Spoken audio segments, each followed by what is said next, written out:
Good morning, folks. Good morning to you guys. Good to see y'all here on this blessed day when we're going to talk about something. I don't know if you guys know what we're going to talk about. I think Maddie knows. Maddie knows what we're going to talk about. See you there. Welcome to the stream, Maddie. I'm glad you're here. There's a link in the description to the video to my devilish Discord. Of course, I've talked about this before. What was it? Monday stream? Tuesday? Whatever one it was. We addressed the question, why even have any of his tweets at all if you're not bothering him? It doesn't bother him if we laugh at his tweets. MK Thales said it better than I probably could. More concise, at least. You can find that as well in the Salty Rob channel, if you care to look.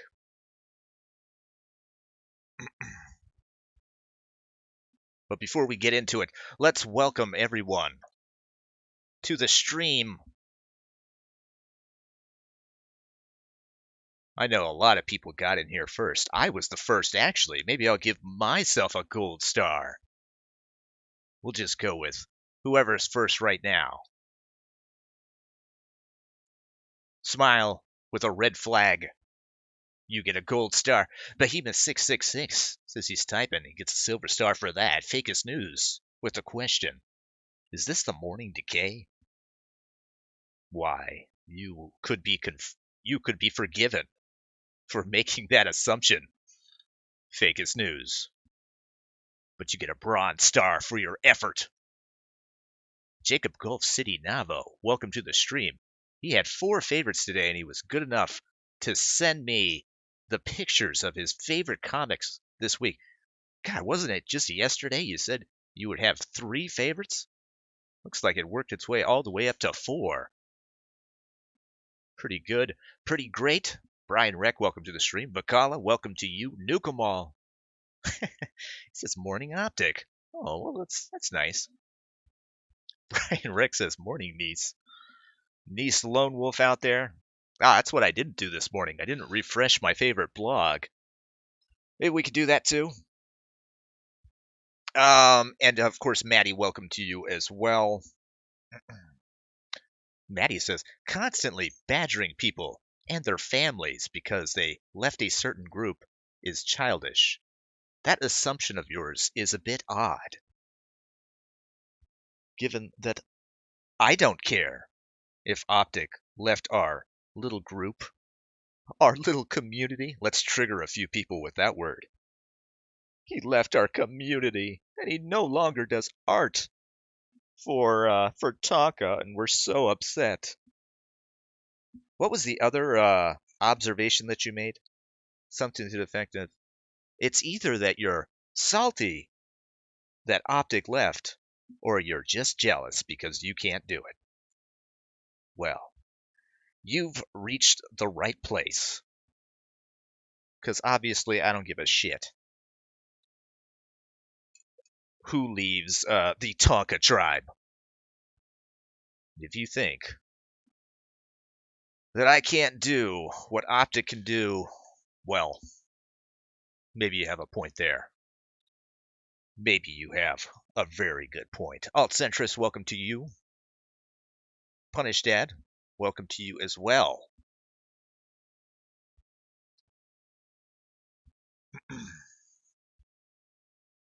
That bug behind you, hello? He says, I wish Davis told us what this stream was going to be about. He's coming in here blind, folks. I don't know, maybe. Welcome to you as well. And good morning to you, Koloski. All right. Oh, man. I thought I was current in the chat. Emperor Vulcan, hello.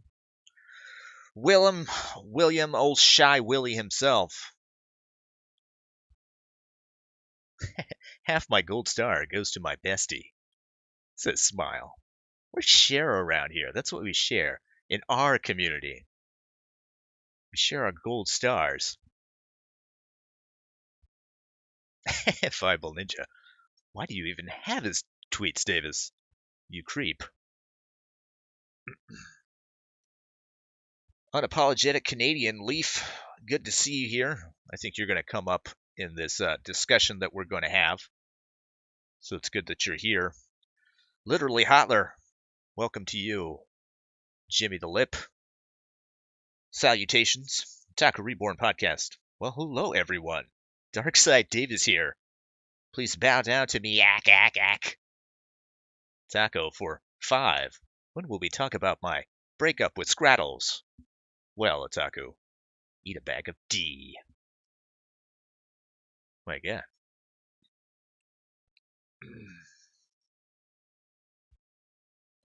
Maddie says, I was referring to that dad person when I talked about that. Oh, okay. Seemed like you were referring to the general people. You have to make concessions that there are people that think that he traced that pic, at least a bit of it.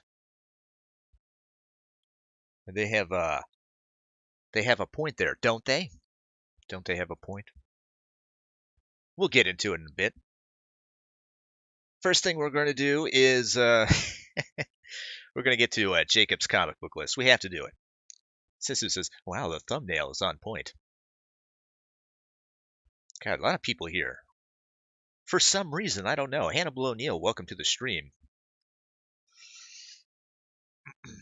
Is your co-host Bubba going to be involved in the Optic Talk? Says, I don't know, maybe.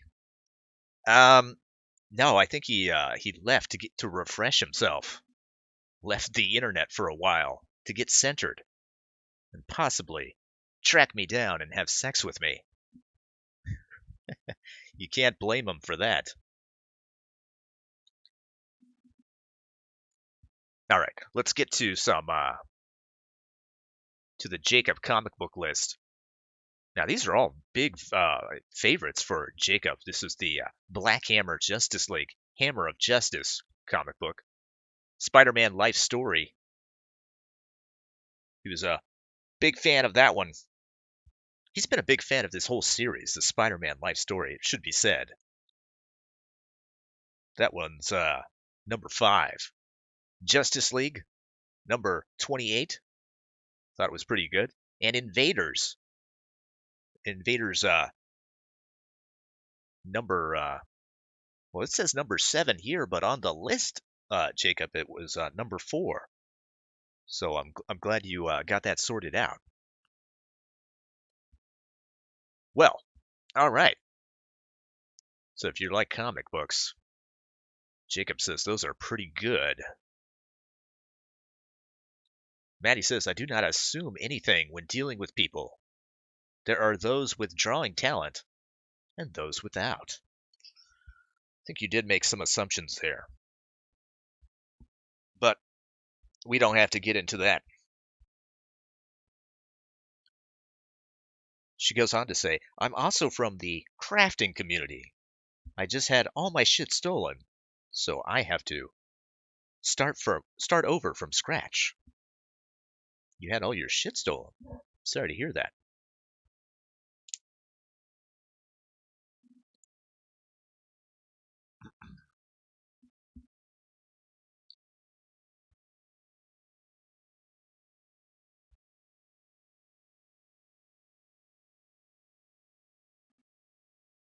Drivas, never seen you here before, but welcome to the stream regardless. All are welcome.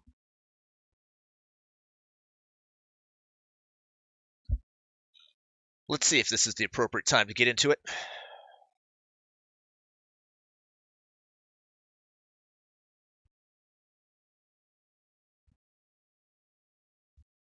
Maddie says, I'm sorry, but I'm not going to sit for a 2.5-hour stream without timestamps. It was linked to me just before I was going to bed. That's fine. This is the only stream you need. We'll try to get through it as concisely as possible. It won't take the full 3 hours. And after I've made my case, feel free to come into the VC and tell me if there's any points you would like me to clarify. Let's get into the larger point here real quick. Why do this? What was the question? Why don't you just leave him alone? I'll tell you why.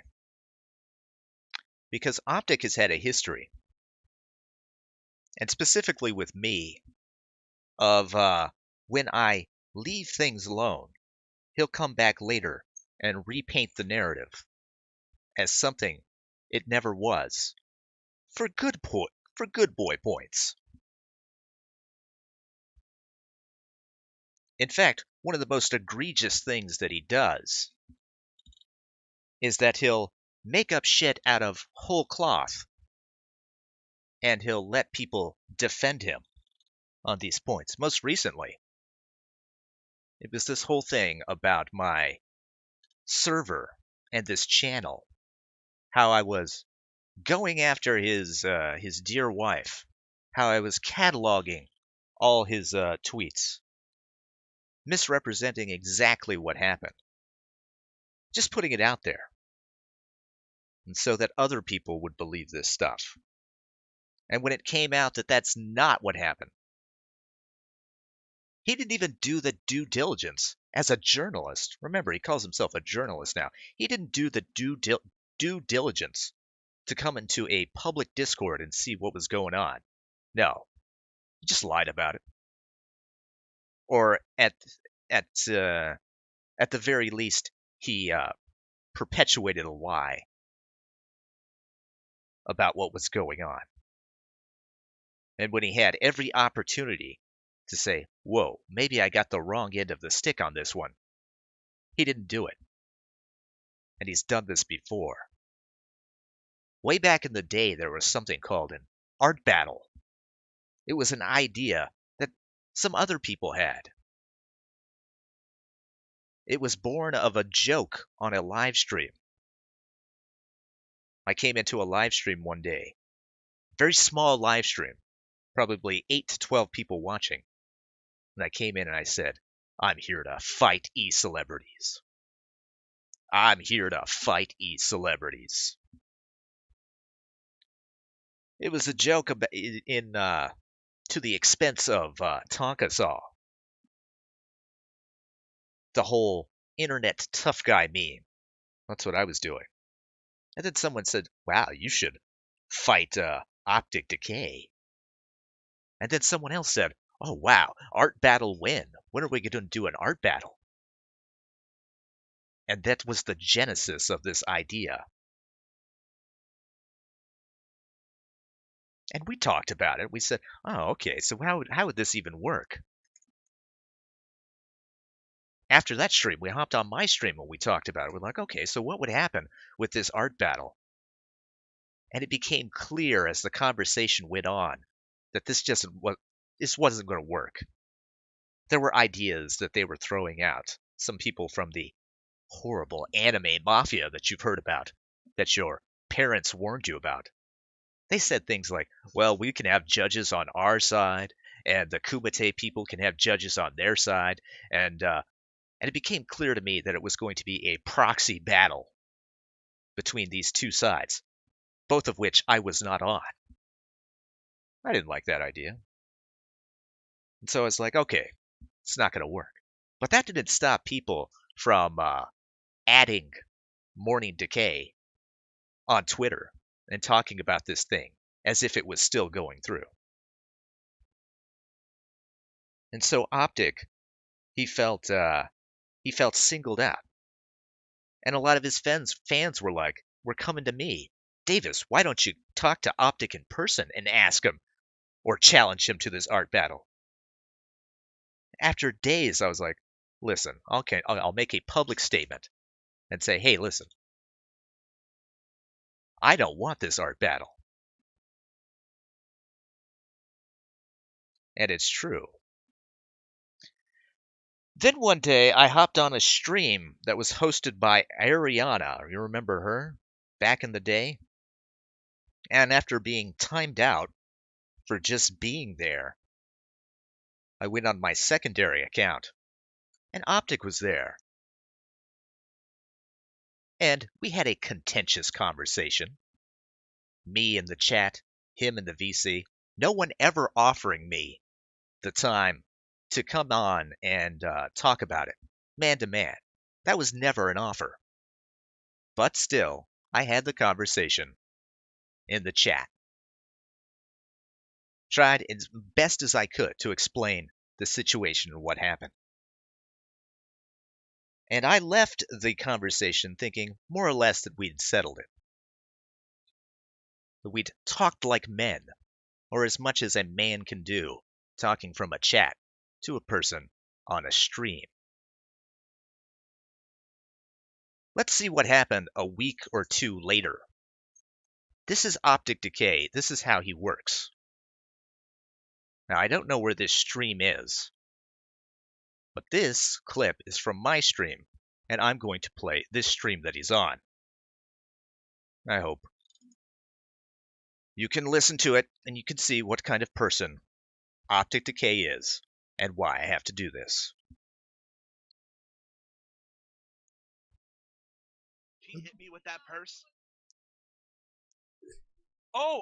Wait, someone's calling me out? Tennessee latrine. No. Okay, this dude is. Davis is a better artist. Dude, Jim you Davis? know what?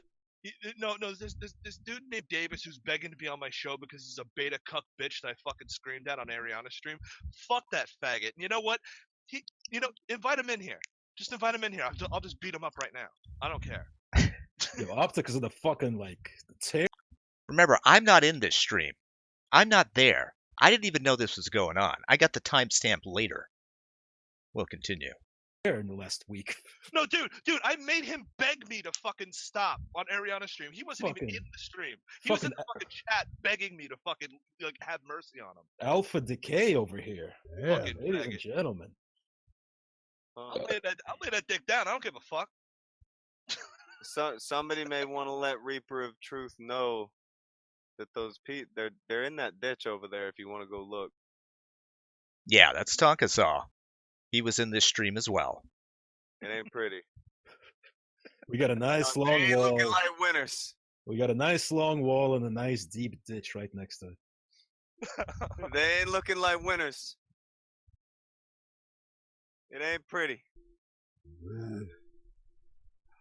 Yeah, I mean, really, if you're looking at like sheer talent and engagement to a fucking stream, really, Davis can't even draw more than 5 people in the stream watching the thing when they're not actually in the fucking stream. Hold on, if we're talking about that guy, you got something to say, Marine? You can come on. The only people who are in his stream, and it's unfortunate because I'll be honest, he is talented. No, that's the thing. I'm not shitting on his ability. But the only people who are willing to sit in his streams are people who want to talk about you. Yeah. I mean, dude, one time, like, he was being real nice to me on fucking Twitter. Like, the first time I ever heard of him, he was being real nice. He's like, "Hey, man, you want to come on my stream? We'll talk shop about like, like the art stuff." And I'm like, "Yeah, I'm kind of busy right because I was actually doing like work." And I'm like, another time, man. But then he sent me a link to the stream, and I went to it, and it was fucking Anal Vape and all them sitting there talking about how I was such a fucking faggot. And I'm like, I wonder if this was a trap. Oh, it's fucking. It was just like, he can't do anything. Geek Dulu told us. Hold on. Tonka knows in the chat are imminent in 3. Yeah. See, it's fucked up because they wrote their own fucking shit on how to smack them around. Yeah, they're weak. Yeah, we served this up to you. You're gonna get a double shot right here. Tonka, no! Tonka, no! Optic, no! Yeah, that idea. I'm gonna do that Monday. By the way, that attack dog thing. Diabetes, no! Do you guys remember that time that the most manly sounding one out of all of them, that Cryogenes dude? Oh yeah. He gets onto a stream and he starts literally crying for bring help for me.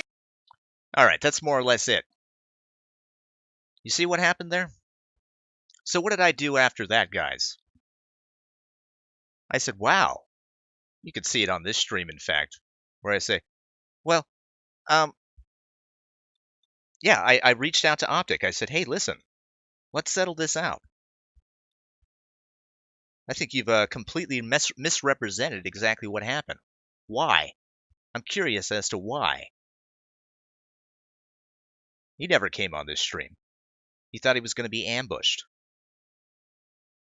I said, hey, we'll do it in our private VC. No one can come in. And we can talk about this.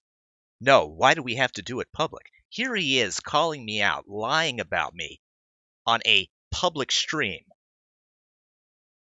But when I want to address it on my stream, when I've invited him there, he won't do it. What is that term that they like to overuse? At least back in the day, bitch-made. What kind of bitch-made move is that? Now, I'll say, after this whole fiasco, I was more than willing to just put it to bed. I was not going to get an answer of why I was misrepresented. I more or less had the answer for myself. I thought it was bravado, posturing. He was with his buddies in a safe space. He felt the need to do a little bit of shit-talking. That's fine. It happens. So let's get into why we're talking about this today. Why we're going to go through this issue one more time.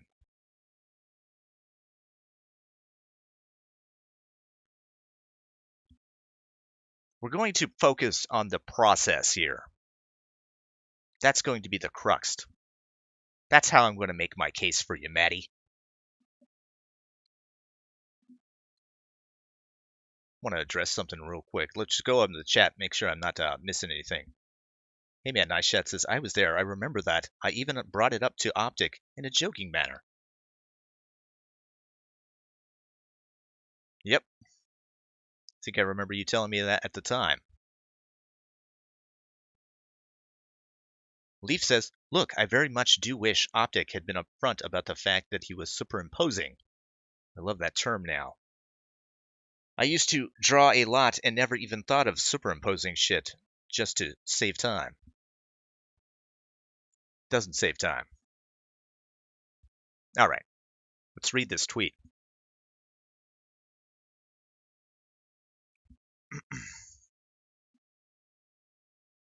It wasn't a trace, but for some guidelines, like the hair and the flow, where the eyes were.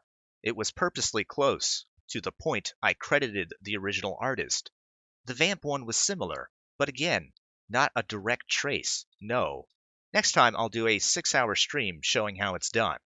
This is the closest that we ever got, and this was April 18th, 2019. To an admittance that maybe some of it was traced. He wasn't using the term superimposition before. Just some guidelines, though, like the hair and the flow and where the eyes were.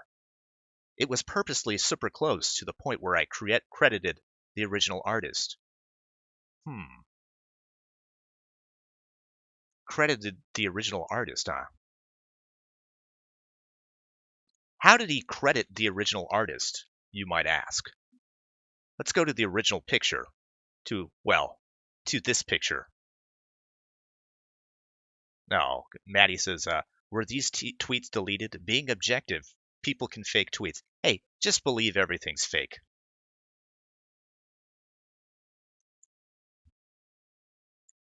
I'll make my case, the stronger case. If you want to believe everything is fake, that's fine. Here's how he credited the original artist, guys. Remember, this is for an avatar. This picture is for an avatar. There's Optic Decay's name, and there is Artgerm's name. Sort of just scrunched in there. If you can't see it, well, let me bump it up to 300%.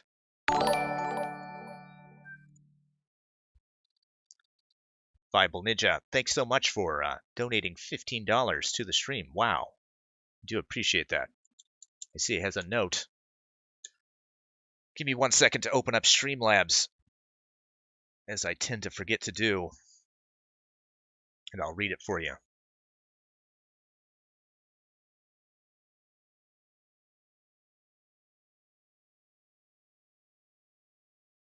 Viable Ninja says, laugh at anyone you want. Laugh at everything you want.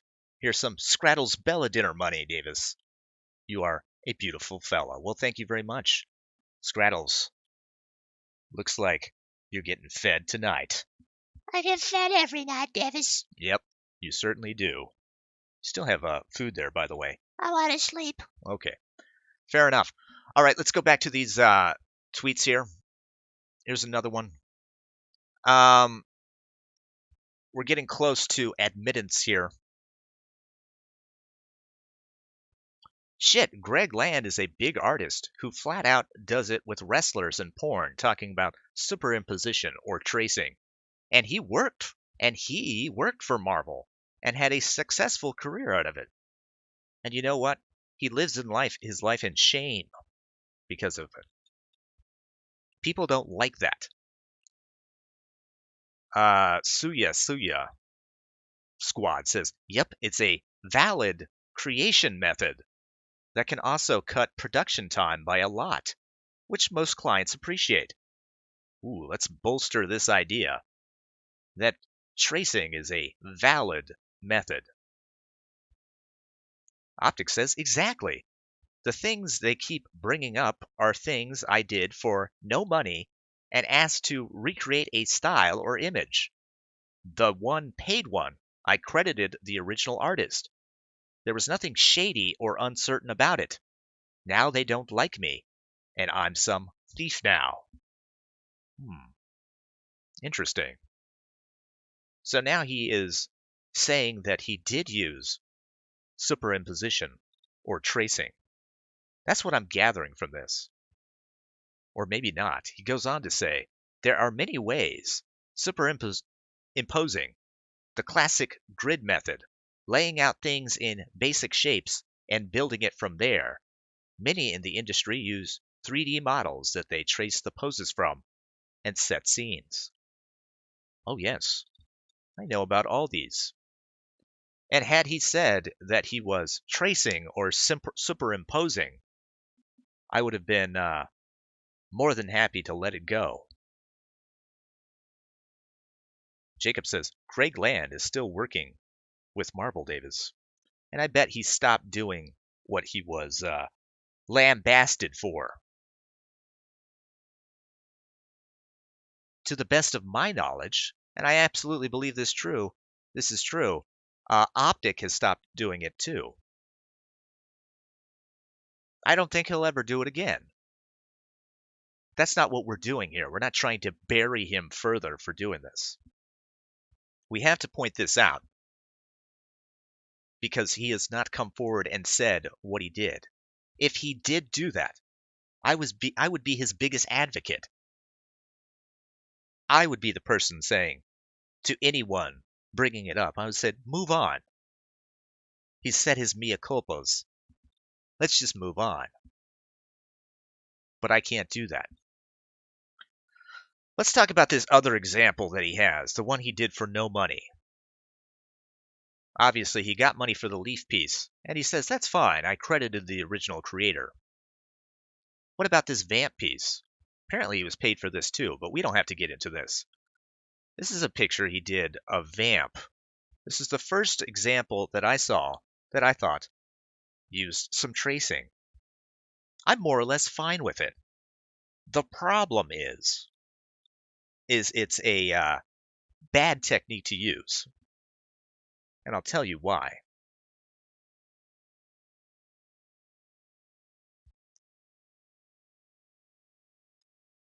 You see these lines here? These are the outlines of a trace job. Oh, I don't have the trace overlay. That's fine. Look at the nose. I want to point out something about Vamp's nose, if I can. You see these lines here? She has a very distinctive nose. You don't see that over here. Because Optic is so beholden to the trace, he loses on key details. Now, did he ever admit that he was tracing this image? No, he didn't. In fact, and this is why I brought this up originally. Look at this. Look at what you're seeing here, these red lines and these blue lines. This would suggest that he did do an underdrawing.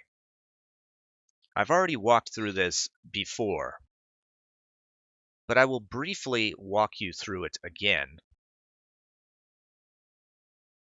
on why this is so suspect and why I call it art fraud.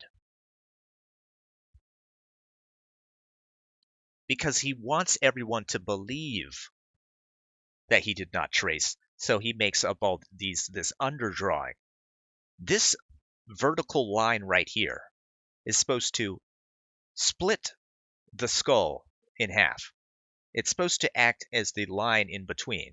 This one right here, well, that really should be the eye line, but it's this one, which is completely horizontal. That's not how it should work.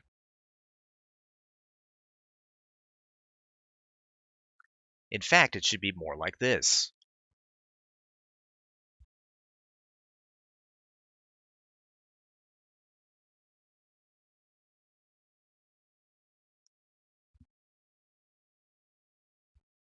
You see that curvature? That's what it should be like. But he wants you to believe that this is how his process is. He can't come out and tell you that he traced it for whatever reason. In fact, he'll do that again, as we'll see on this leaf picture. There's a lot of technique here, which is more or less fine. Let's go to Artgerm's picture.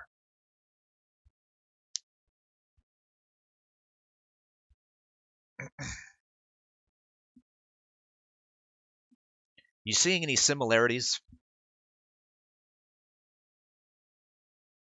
Now, if you were more than fair, you would say something like, well, this is an homage.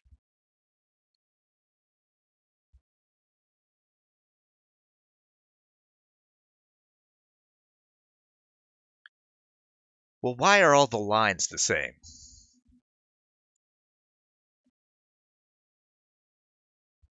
When we go to the original line drawing from Artgerm, we start to see a lot of similar lines.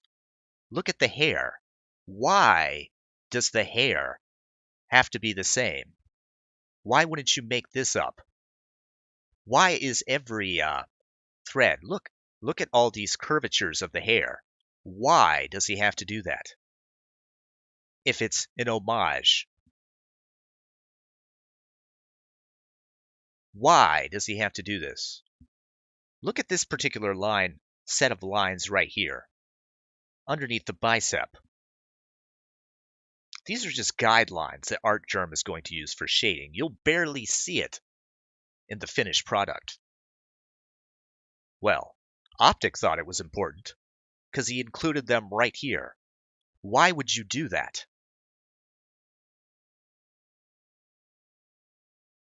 In fact, examples abound when it comes to this.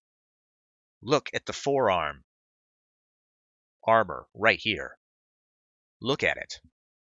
Why is it the same over here? Why does it have to be like that? I've gone through this time and time again, so that won't be our main focus.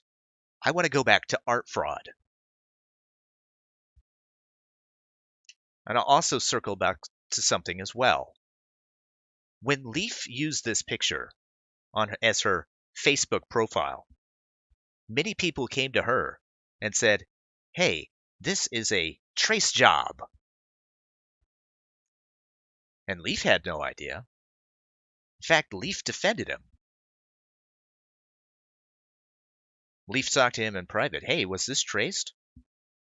No, it wasn't traced.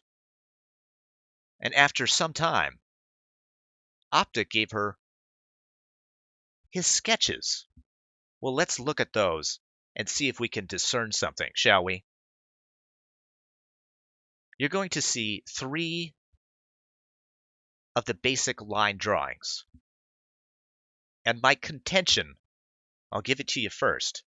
My contention is that these were retroactive sketches.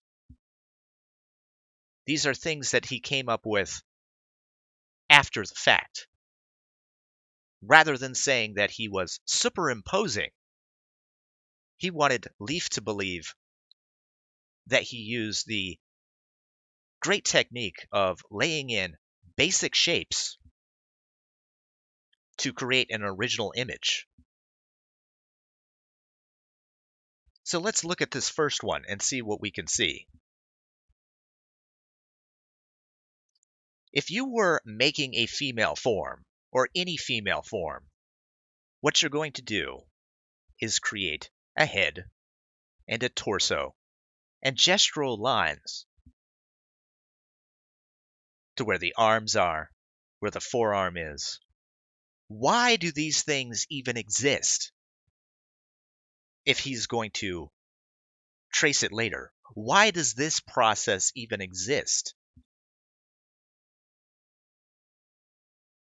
It makes no sense. Let's go back. Let's go back, guys. Remember, everything here is line for line. Not everything, but look at these, all these examples. Look at the hand. As I mentioned, the forearm guard. We'll get to my favorite thing later. It'll be the thing that we focus on the most, because you have to have focus on this. So why is there this, why do these things exist? It's art fraud. He's telling you a story. He's telling Leaf a story. No, I worked on it from scratch. That's what I did. Why does the torso look like this if he is drawing a woman? This does not look like a skeletal torso. This is not the upper body that you would use. Why does it have this rotund torso right here? Well, it needs to be that big because he's trying to sell Leaf on something. That this is how he did it. This is how he built this up. That bug behind you knows exactly where I'm going with this. All right. Now, we need to focus on one thing, guys. We need to focus on one thing, because we could get too autistic with this. And that thing is going to be the sword.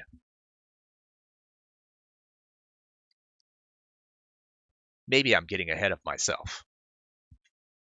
Let's back up 1 second, because I had a conversation with Leaf last night, and I asked her, hey, did Optic ever come to you and ask you if you wanted this picture to look like anything? She said, yeah, he did. And I said, something like Umbreon, because she was a fan of Umbreon at the time. That's kind of her shtick. Many people have done Umbreon Leaf drawings. Samaj has done a few great ones himself. You guys know who Umbreon is? Umbreon is this Pokemon. That is why it looks like this. There's some Umbreon in there. What's Umbreon's attack? Do you guys want to know what Umbreon's attack is? Let's look.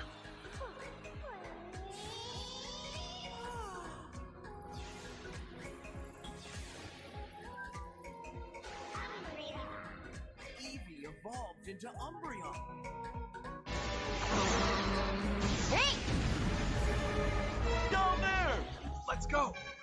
Oh, I'm sorry, guys. I thought this was the clip where Umbreon pulls out She-Ra's sword.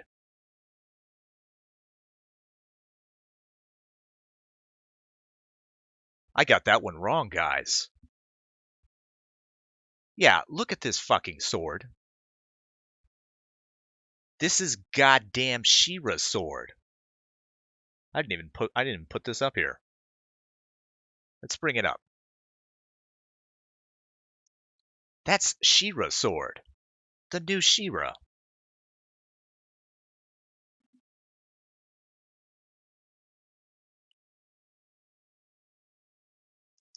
Look. All right, let's go back. Remember, these are these gestural lines that he's going to build up this original picture. Oh, we're getting there. We're almost there, folks. What happens on this third one? Oh, yes, he's designed this sword by working from basic shapes like this rectangles here. He's finally got to the point where he can recreate She-Ra's fucking sword.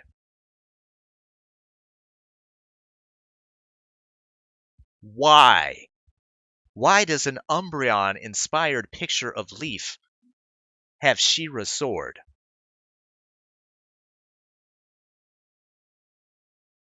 Because as you'll see, and as I've made the case time and time again, Optic traces and he becomes what's a good word for it? He becomes locked in. Sure, there's some original stuff to this picture, but for some reason he gets locked in and creatively bankrupt when it comes to this. What's another example? The most recent example that we've gotten came in the form of this picture that he did to celebrate his friend Tonka. And we've gone through this autistically before, but I'm just going to point out a few things. There's his original, or there's the picture he did, and let's look at the promotional picture for Rocky. Look at this glove. Look at this hand. Because Optic uses superimposition, he becomes emboldened by it. He becomes trapped into this techniques to where he has to include things like the hand.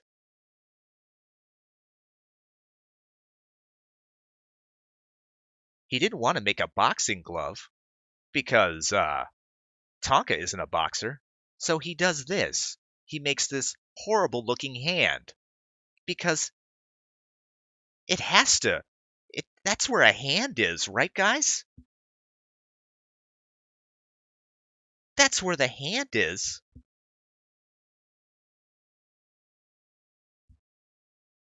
Have I made my case yet?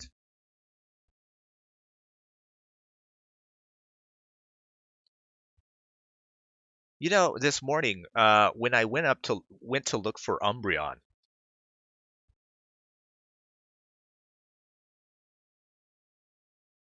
so I could show you what Umbreon looks like, I got that sad feeling again. The sad feeling that we talked about when we talked about the Kumite comic on what might have been if he had scaled it back. He would have been in a good place to make some great comics. But when I thought about this Umbreon thing,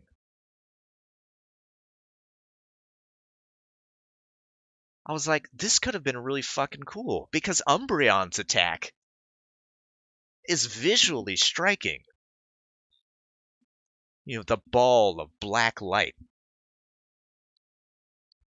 the electricity emitting from it. He could have done something with that. And this is what's so sad about this superimposition process that he's done. He's become so locked in to this process that he can't see the forest for the trees. He's given her She-Ra's sword rather than giving her this wonderful attack that she could do. She could have this light orb emitting from her hands. And what you could do with that light as it's hitting her face and the shadows that it would make, and the highlights, creatively, you can't stop. At least for me, when I think about it, I'm like, oh, god damn, the things that I could do with that. Hey, make Leaf look like Umbreon, make her doing that attack. Dear God. But no.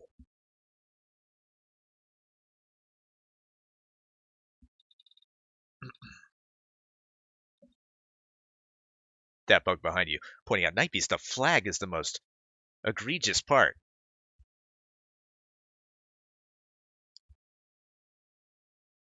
Yeah. You think that flag wasn't traced or superimposed? He's right. Superimposition is a fine technique. In fact, let's do this real quick. Because this is kind of odd. I didn't expect to do this. But I just thought about it now. So you'll indulge me for a brief moment while I bring something up.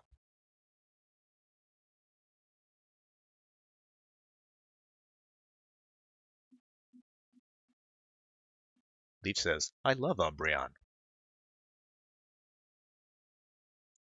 This is a picture that I did.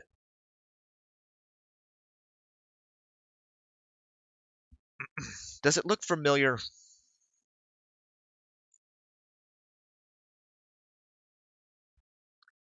Does it look like something MC Escher did?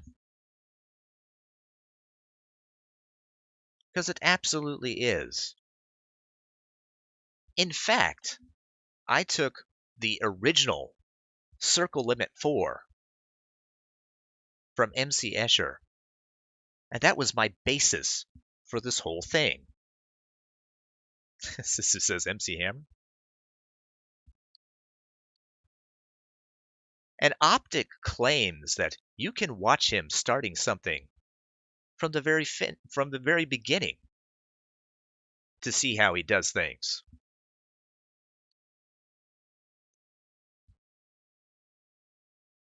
Now I have to scroll down a long ways to get to the beginning of where I started working on the Angels and Beast picture. Hopefully we can get to somewhere where it begins. Look at this.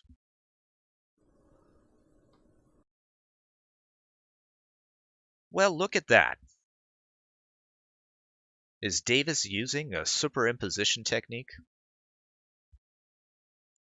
I absolutely am.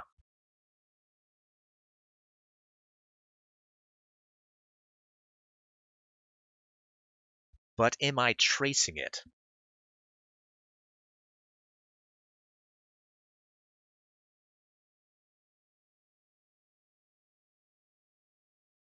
Is not what I'm doing adding more information to the piece than there was before? That's what you expect to see when you do superimposition.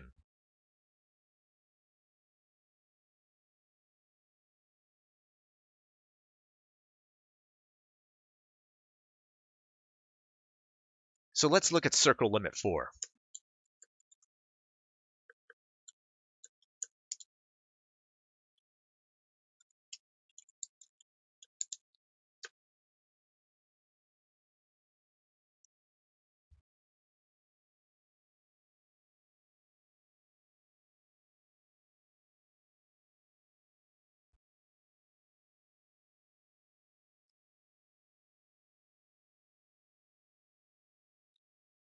You see anything fair about that?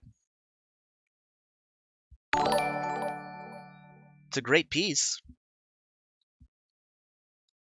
So why did I use this piece? To expand upon it. To expand upon the idea of tessellation. Rather than repeating the same thing as it goes off into infinity, which I love, what did I do with it? Clint Eastwood says, it's a full trace. You just colored it. Mm-hmm.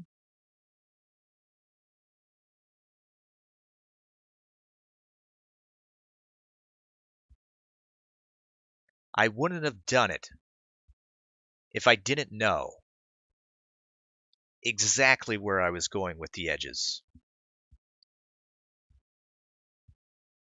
My contention with using the original work is that I had to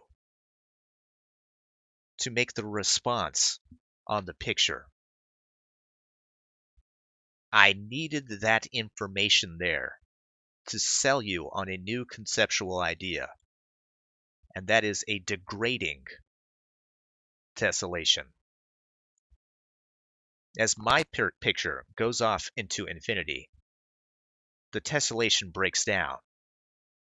They are not locked in into the same pose that they were before. They start having their own values. They start having their own ideas. Maybe they're horrified by the beast. Maybe they're a little taken aback by him.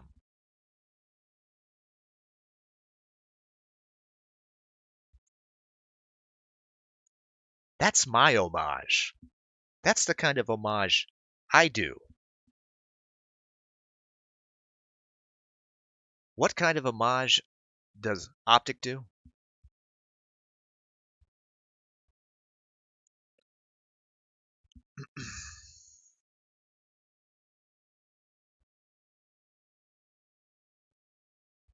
He does something like that. Someone paid him. Someone came to him and said, you know what, I like this girl, Leaf. I think she's all right. If you could do me a picture. I can only speculate on the conversation.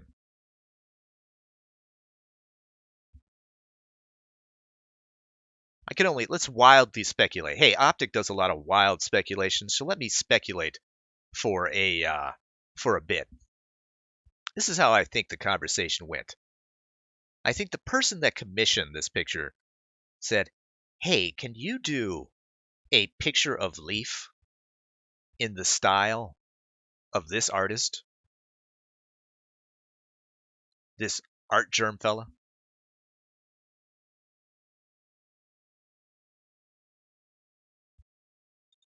And he said, sure. You gonna pay me? That's what I think happened. Maybe he contacted Leaf and said, hey, I'm doing this portrait of you. You have any ideas? And she said, I like Umbreon. And he said, oh, fuck. Well, put some circles on here. I don't know. Guys, that's my point. That's my case. How long did it take us?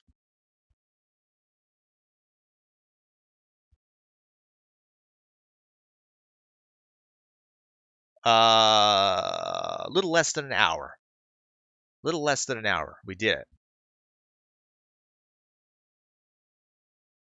So now I'm going to ask you. What do we got? Bible Ninja says 60 viewers.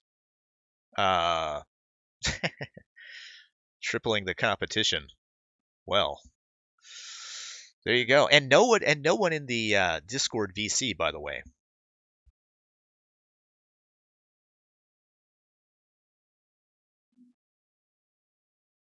So times have certainly changed, haven't they? So I'll put it out there. Did I not make my case? Maddie says you present a solid case. Well, all right then.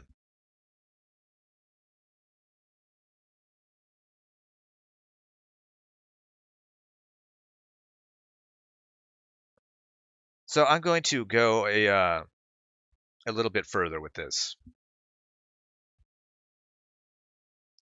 Because when I was thinking about it last night, it occurred to me that, as I mentioned before, if Optic Decay said, you know what, I did trace it, I did use those lines, and I was selling a story when I gave Leaf those underdrawings.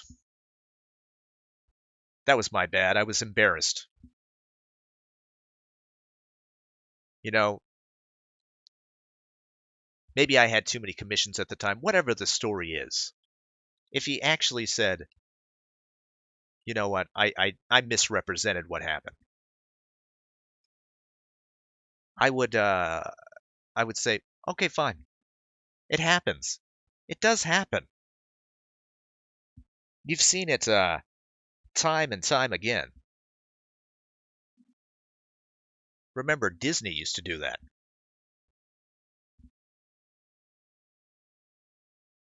For whatever reason.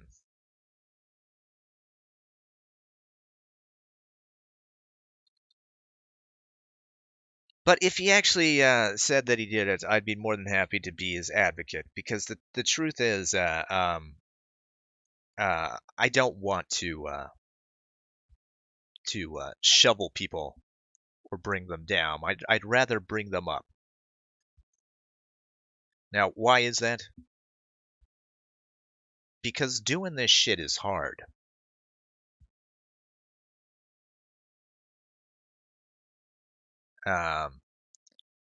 We watched a bit of the Optic Decay interview with Doc Griffin. Now, Doc Griffin asked him a question. It's like, hey, well, when did you start professionally, getting paid to be an artist? Now, Optic Decay says 15. I started getting paid when I was 15.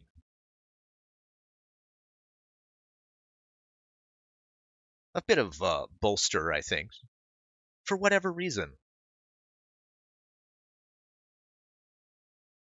I think if someone wanted to, you could make the strong case that Optic Decay has a self-esteem problem, where he feels like he needs to be something he isn't.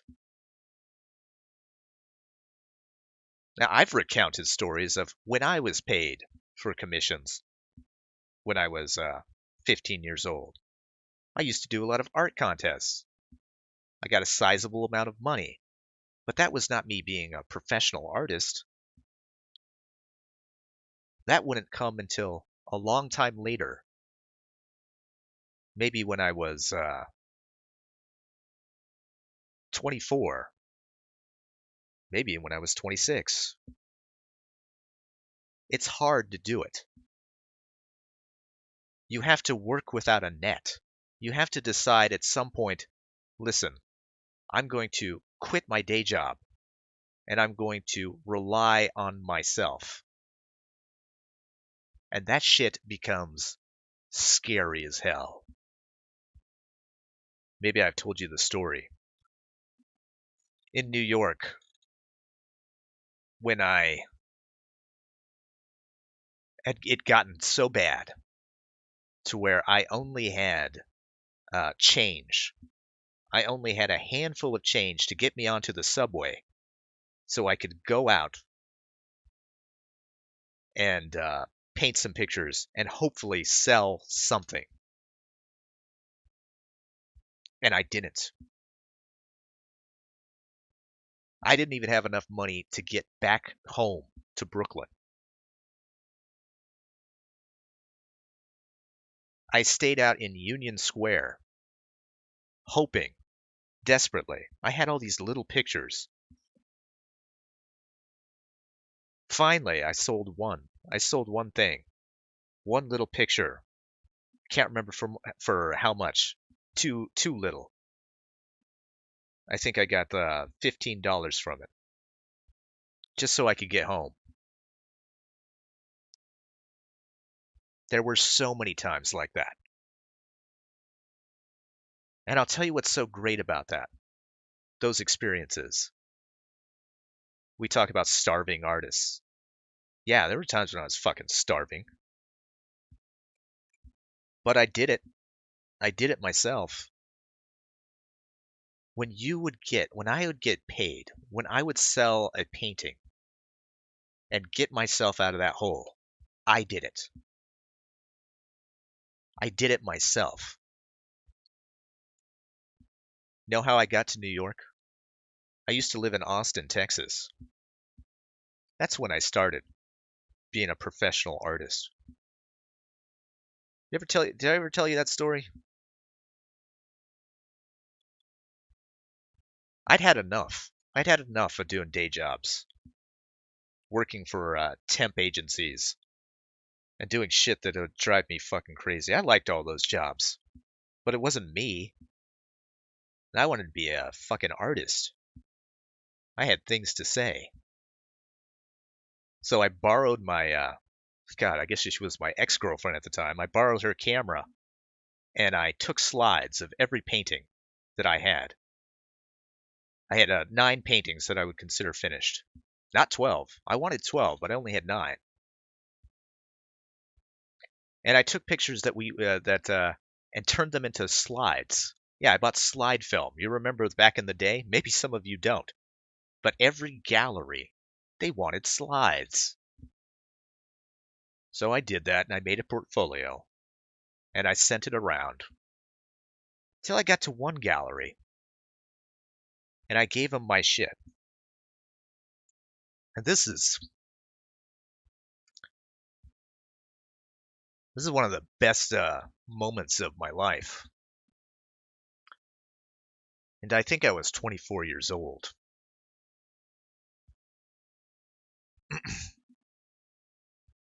Yeah, give me a second.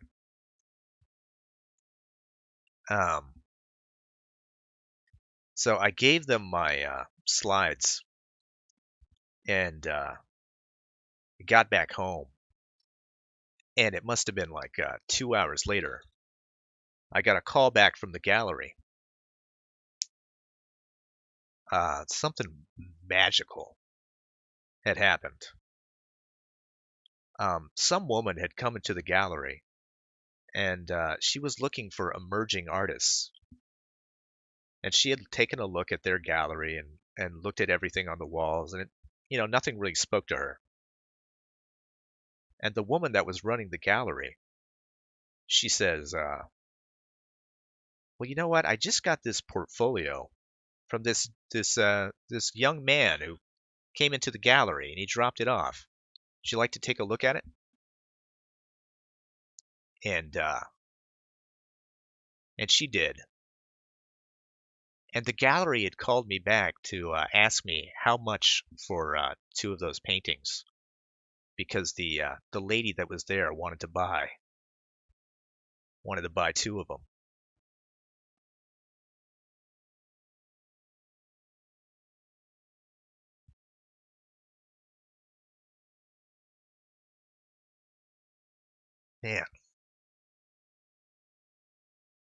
Man, when I think about that was a long time ago.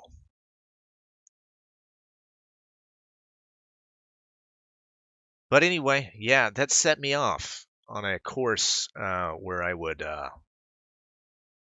work for that gallery for a bit,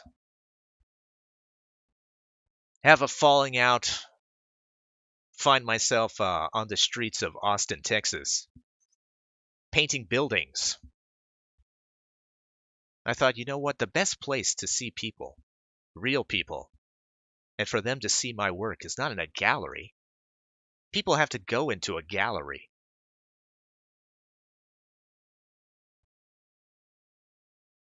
But what if they could see me work on the street? So I started painting buildings in Austin, and I started getting paid to paint buildings. And I said, you know what? What place has a lot of buildings? New York has a lot of buildings. And so with 300 or $400 in my pocket, I got on a bus and took an 18-hour trip by bus to New York City to stay with a friend.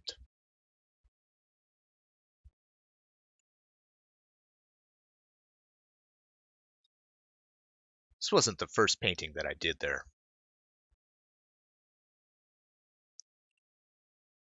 I think it's the third painting that I did in New York.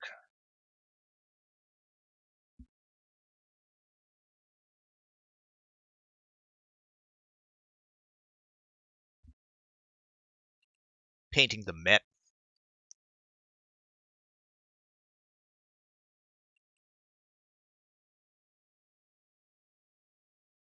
Had my little monkey with me.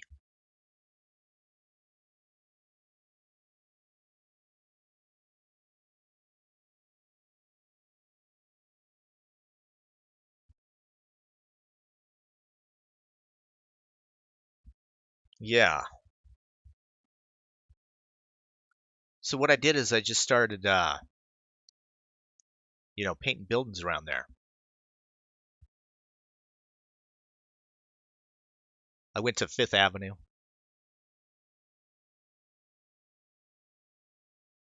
Started painting buildings there.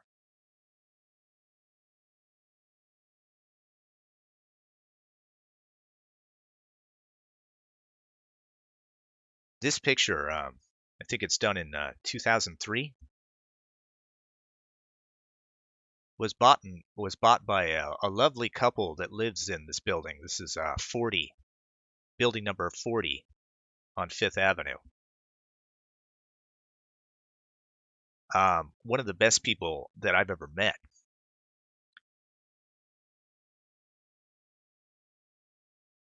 It would be like 4 or 5 years later that they would buy the Chelsea Dogs picture.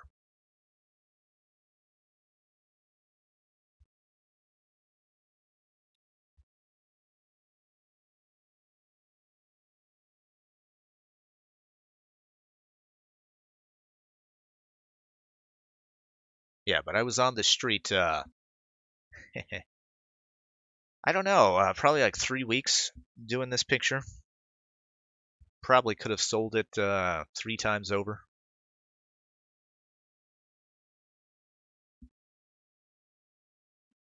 So Doctor Strange copied you. Did all sorts of stuff. Here's Central Park South. Also in 2003.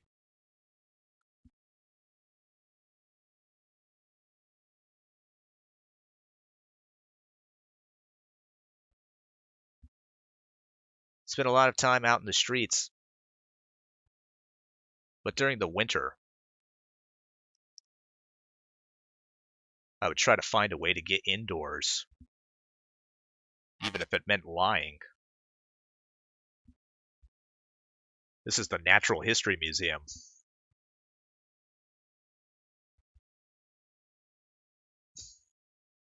They'd ask me if, hey, do you have permission to be here? And I'd say yes. Then they'd move on.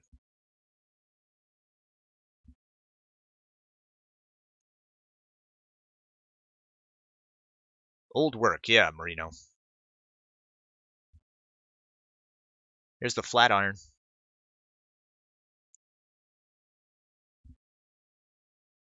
Probably could have sold that painting a few times over.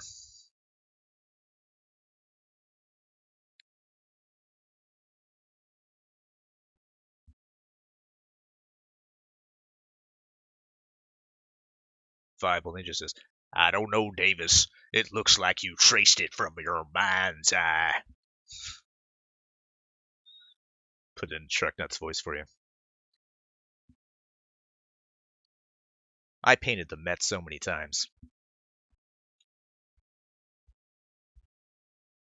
Hell, if you're gonna sell paintings on the side of the street, it's one of the best places you can do it.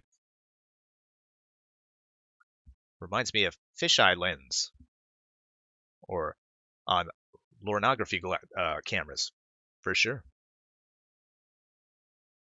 Certainly experimented with that a lot.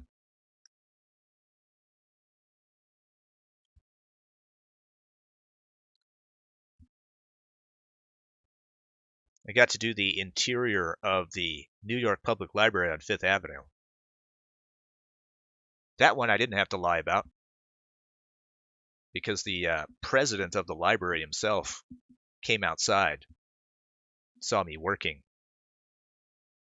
and he's like, "That's pretty fucking cool, man."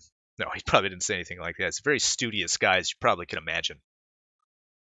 And I said, "Hey, listen, I don't know if anybody ever does this, but could I come inside into the library and paint the interior?" And he says, "I don't see why not, as long as you bring a carpet or something so you don't get any paint on the floor." I said, "Yeah, I can do that." So I painted the interior about 3 times.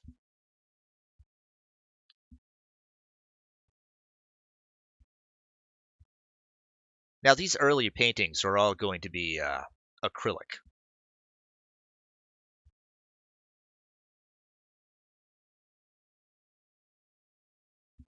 Probably the last example that I'll show you is Times Square. It's the only place you could paint at night. I was burning the candle at both ends,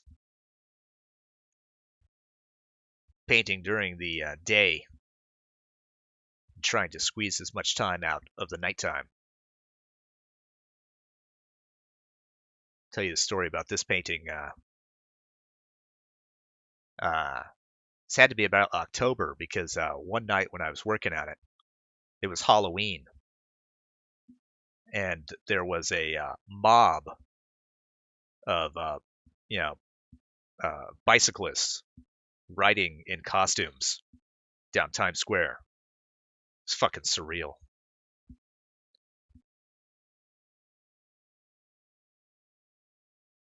Just so you know what time it was, Viacom, and apparently, or Indiana Jones had just been released on something. I don't know. These are all real advertisements that were there, more or less. That'll date the picture, I'm sure.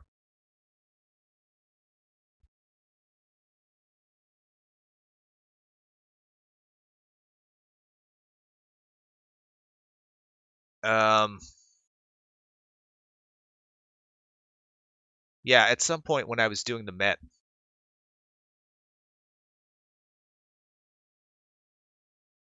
I met this woman named Jean Pearson,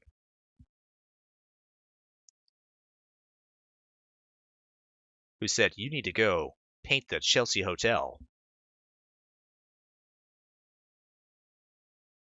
which I did. I ended up staying there for a couple of years, painting that place.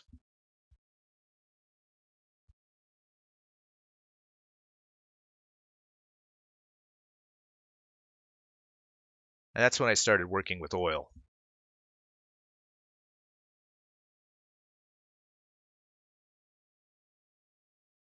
Maybe you've seen this picture before. It's all because of this man right here, Rene Ricard.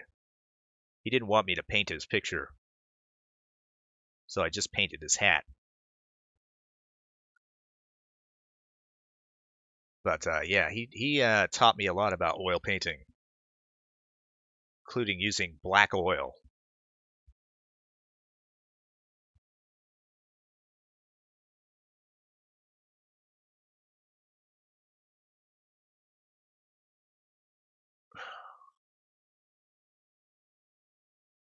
So I stuck around and I painted the Chelsea Hotel for a bit.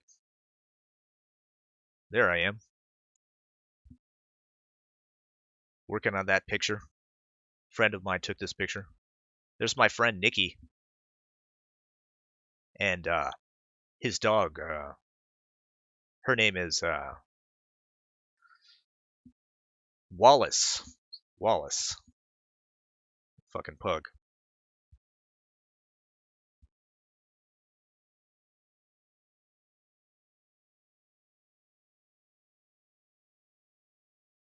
What else do I have on here?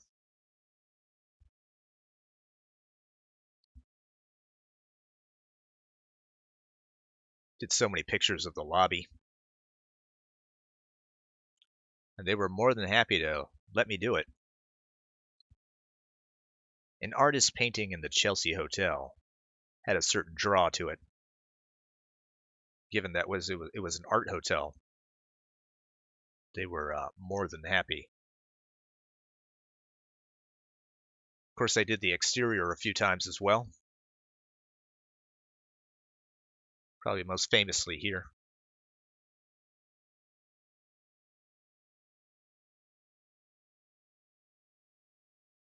This wound up being on the cover of the film Chelsea on the Rocks, which was a documentary about the end of the Chelsea Hotel when the famed manager Stanley Bard was ousted from his management position. That documentary was all about that, but this was they used this for the cover.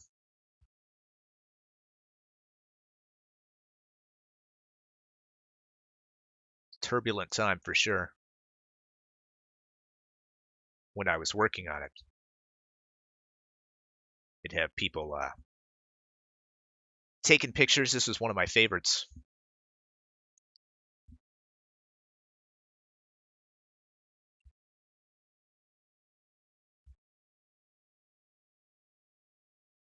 Yeah, by Abel Ferrara. Abel Ferrara, by the way, I don't. That guy is a fucking trip. Could tell you some stories about that man. Oh, I didn't show you this one. This is early picture as well. Acrylic. 2004, I think.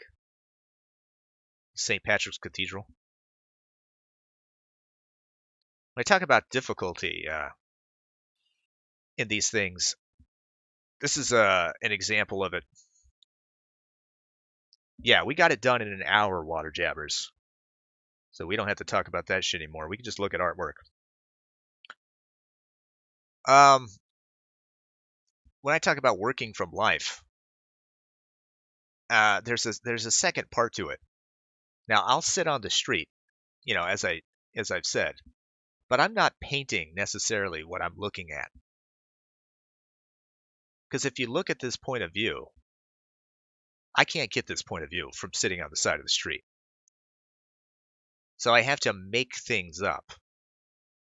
That's part of what's so difficult. Or that's why I do it. I like to push it to the limit. Let's get that song playing. But I like to get just beyond that. It's one thing to paint what you see. It's another thing to say, all right, what does it look like from up there where I can't see? It's not always easy to do that. Sometimes you make some mistakes, but it's fine. There's another one that has a good example of this. Like this one here. Where I am in this picture is probably around here. But the perspective is from a bird flying directly at the Metropolitan Museum of Art. This one is a really good one because it has all the detail in it. You can see all the brushstrokes. See how it was created.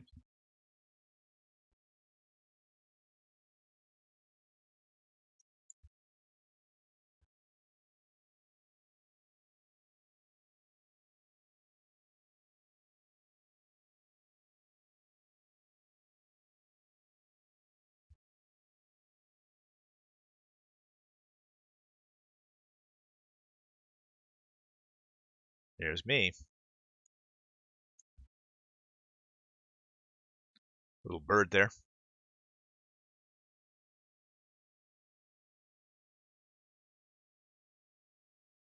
Got a lot of trouble for painting the American flag during that time.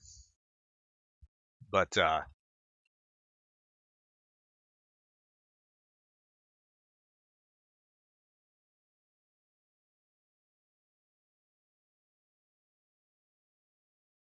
especially this one.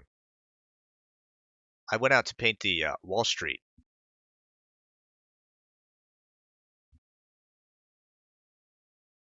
My idea behind it, guys, is I'm going to sell out. I've gotten so much attention over at the Metropolitan Museum of Art, selling paintings, that I wanted to go to where the money was. I thought I could sell this painting relatively easy over in Wall Street, since everyone has money there, right? I ended up selling this picture to a hairdresser in Midtown. Not that it wasn't a tiny sum, but no, it didn't go to anybody in Wall Street.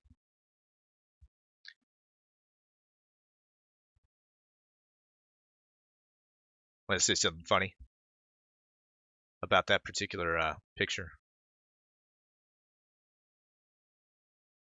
I found this not too long ago.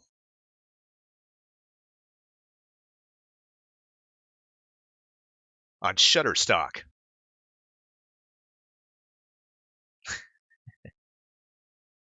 Yeah, that's me painting the Wall Street picture.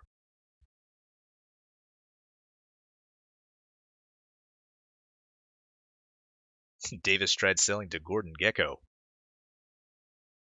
No takers. There's my little easel, my red easel. I painted my easel red. That's how fucking serious I was about this. I wanted to be like the Red Baron of art.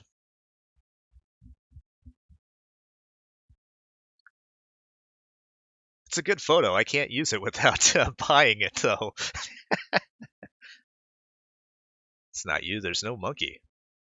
Yeah, I stopped the monkey gimmick after a while. When the wind would take him away. I still have the monkey to this day. That monkey's name is Chinshala. I've had him for like 25 years, maybe even 30.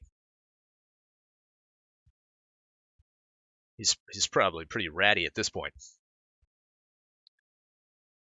But let's go back to the Chelsea Hotel. Then we'll move on.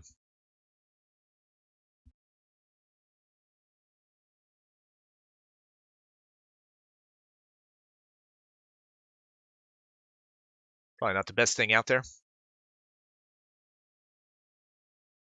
I got commissioned by the people that run Rub Barbecue to paint their building, which is right next to the Chelsea Hotel. You can imagine how I got that job.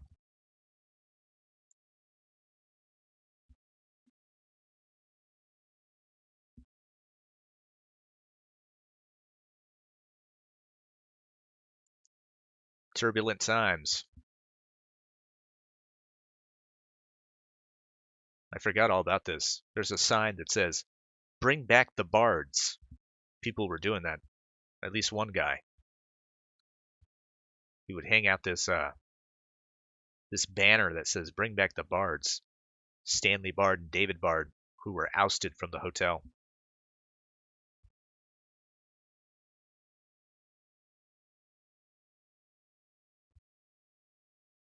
Painting myself, putting myself into the picture. God damn, I forgot about this guy. I can't believe. There's so much shit I forgot about. This guy back here with the. I can't believe I did this. This guy here, he's the delivery guy for Rub Barbecue, and he's got a fucking story every day. He is one of the fucking coolest guy. A big Green Lantern fan. But he talked about a mile a minute. He was one of the fucking coolest guy. I think he said something to the extent of, how about you put me in the picture? How about you put me in the picture? Have me spinning a basketball around. And I was like, you know what? Fuck it. I'm gonna do it.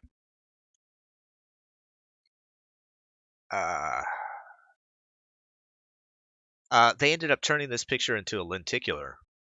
and putting it into their Las Vegas location, which I think ended up closing down. It's hard to do restaurants.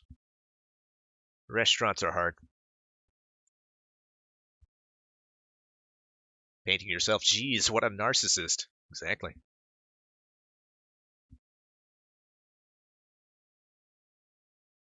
Another picture of me doing that picture.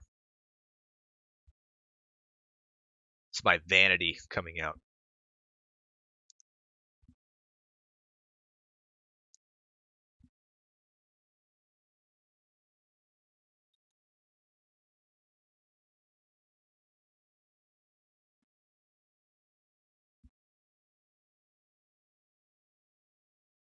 Spinal Tap, welcome to the stream. I see you there. We're doing pretty good. Going through down memory lane, as it were. Yeah, I'm a narcopath. That's a fake picture. There's not even a Shutterstock on it.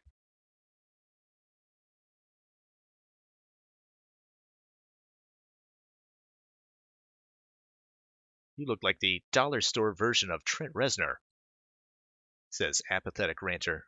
I'll assume that that is a compliment. Doesn't sound like one, though.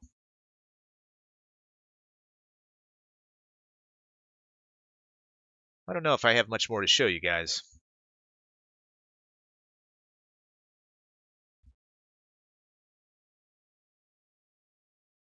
Here's another commission someone did of, or someone asked me to do. Again, placing myself in the picture.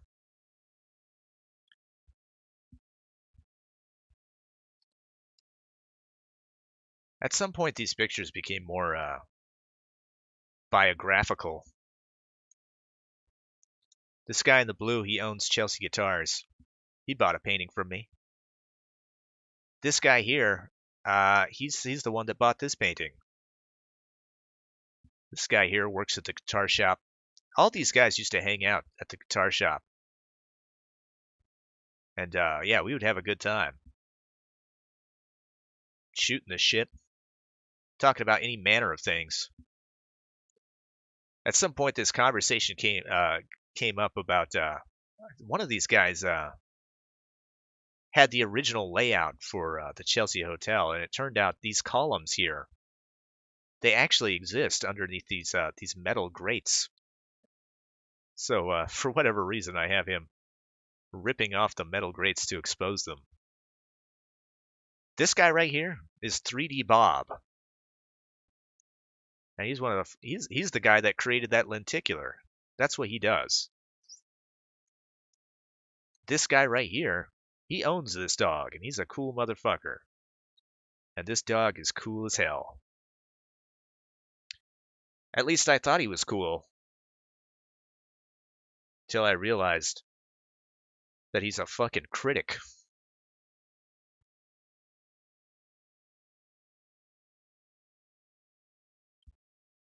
Look at this fucking... This is what this dog thinks about my art.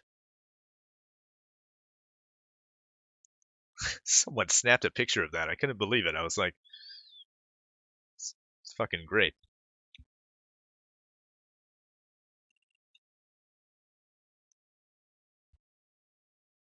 Fucking dog's an asshole. I'll tell you that.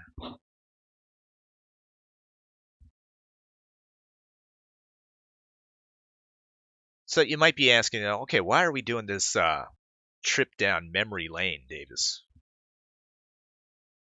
Why are we doing this? It's because I have a lot of pride for everything, with everything that I've done, and not this this pride that means that I can do no wrong or anything. It's you know, the pride of putting yourself out there and, you know, trying to the best of your ability to do something new. You know, it's all built on MC Escher. All this stuff is, the ideas are built from MC Escher's relative perspective. but I tried to add something to it. And it got me a long ways. And when we talk about Optic, as we started this conversation, or this discussion, this is what I want for him. I don't want to destroy the guy. I want him to have the same level of pride that I do. Because it's my suspicion that a lot of things that he said comes from a place of not having confidence. And I think there's a lot to him that where he could do great artwork.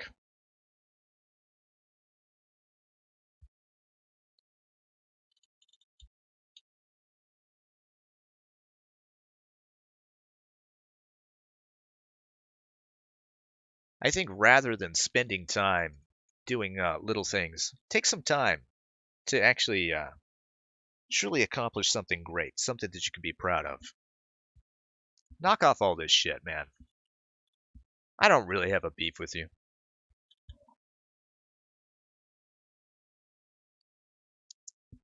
Not in any real sense. Don't lie about people.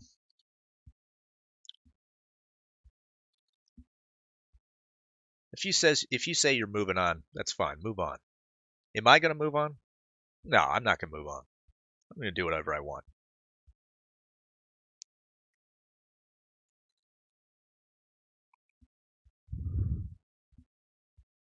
But the chances are that that'll go exactly like it always goes.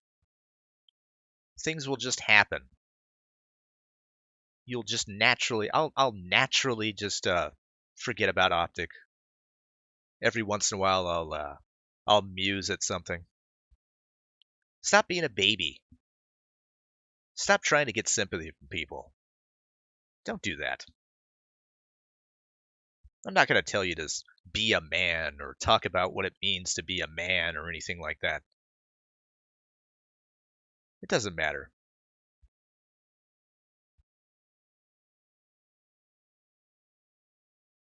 Be what you purport to be. How about that?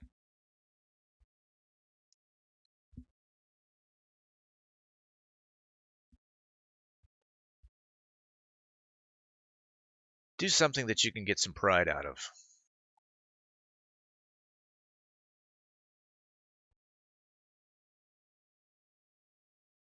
Because I want this for anybody out there.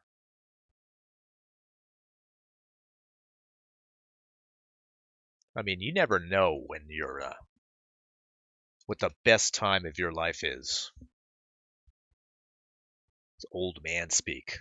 You never know when it is, when it's happening.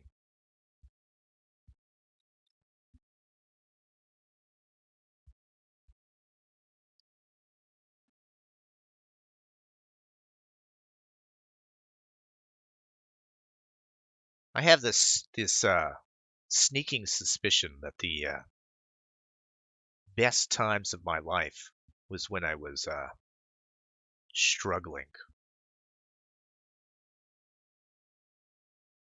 Those highs and lows, man. They're nothing like it.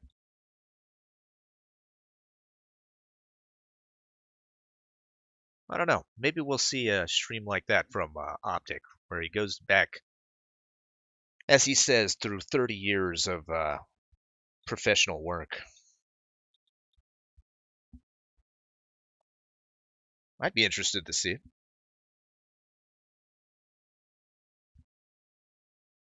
Adrian Blom says, Davis, you doxed yourself. The Spurgs are going to look for you now.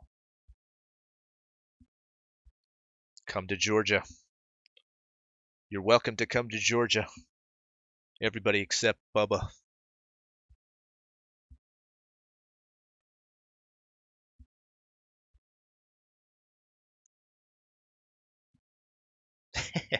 That bug bunny says, Davis, yep, those were the good old days when a man could work hard for $1 and be respected for it. Kids today just beg for sympathy. Goddamn, can you imagine how easy or what a great thing it would have been to have a Patreon back in the day? Oh, fuck, man. That would have come in handy.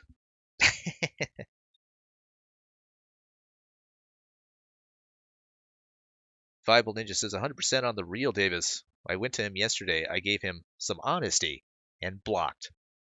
The kid is Steve Shives with an E paintbrush. He cries victimhood when it suits him. That's the only gripe I have. Or great.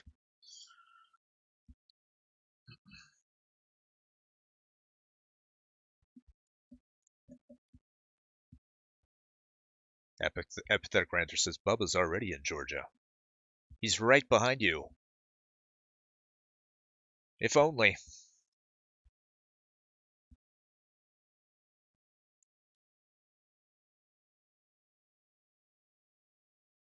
Oh, man. We have a lot of shit open, don't we?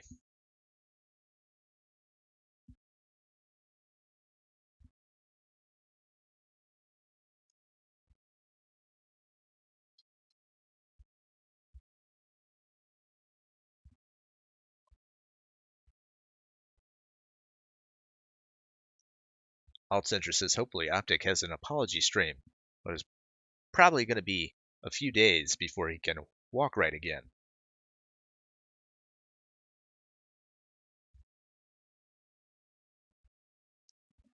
Bobby Eaton's Magnificent Mode says now motherfuckers are begging for 5 large on the pretext of improving their animations. Getting sizable chunks of that money, by the way.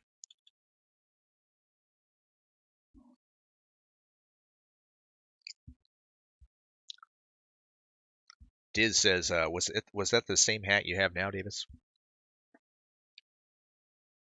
Yeah, I still have the hat. It's right in front of me. I don't wear it anymore. The story behind the hat is, you have to have a hat if you're working outside because of the sun glare.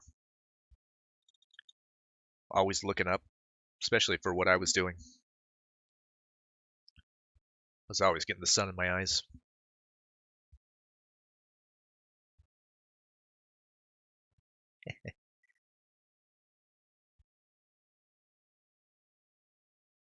You notice something about these paintings, there's always the sun there. Because if you backlight everything, then you can just do even lighting. Little trick. Little dirty trick that I use. I don't even think the sun can come up in this direction. So I would, and the clouds don't even look like that in New York. There's all sorts of expressionist license that I was taking with these pictures. Tell you the other thing, and don't tell anybody, but these buildings, they don't curve like this. Don't tell anybody.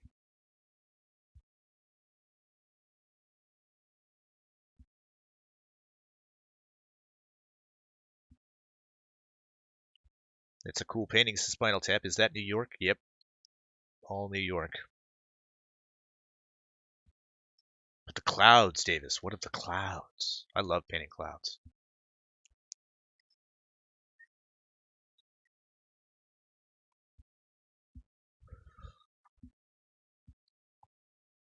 I just realized I didn't shill this stream on any of the Discords that I'm in. What an oversight that was. Well, you guys all got here eventually. I do appreciate it. You being here for this emotional journey that we've apparently taken. Certainly emotional for me, more than I thought it was going to be.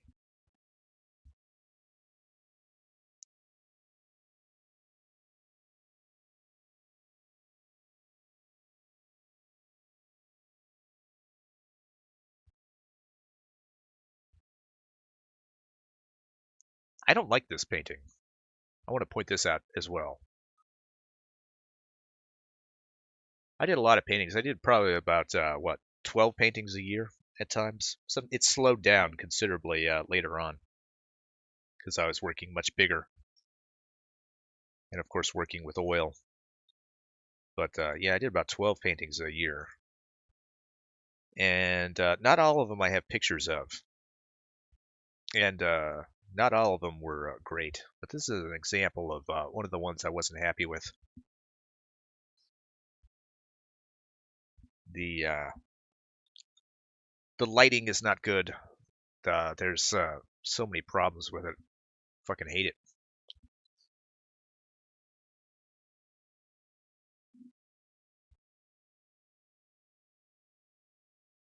Lasky says, if Davis drew the Leaning Tower of Pisa, would he draw it completely straight vertical? Well, I've thought about that who's the Spanish architect? Fuck, I can't remember his name. I love his work. He does the Bindi buildings.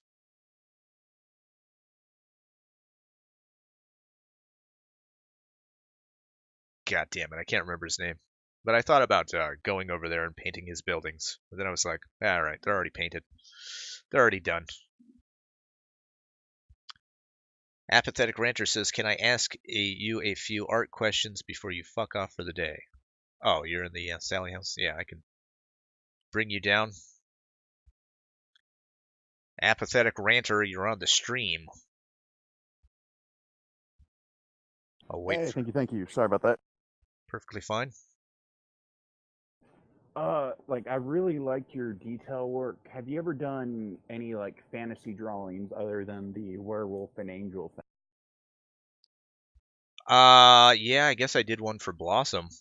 But yeah, that's how I started out, doing fantasy drawings and trying to emulate, Boris Vallejo and what's his name, Frank Frazetta, and all those guys. Yeah, that was my what I did in my youth.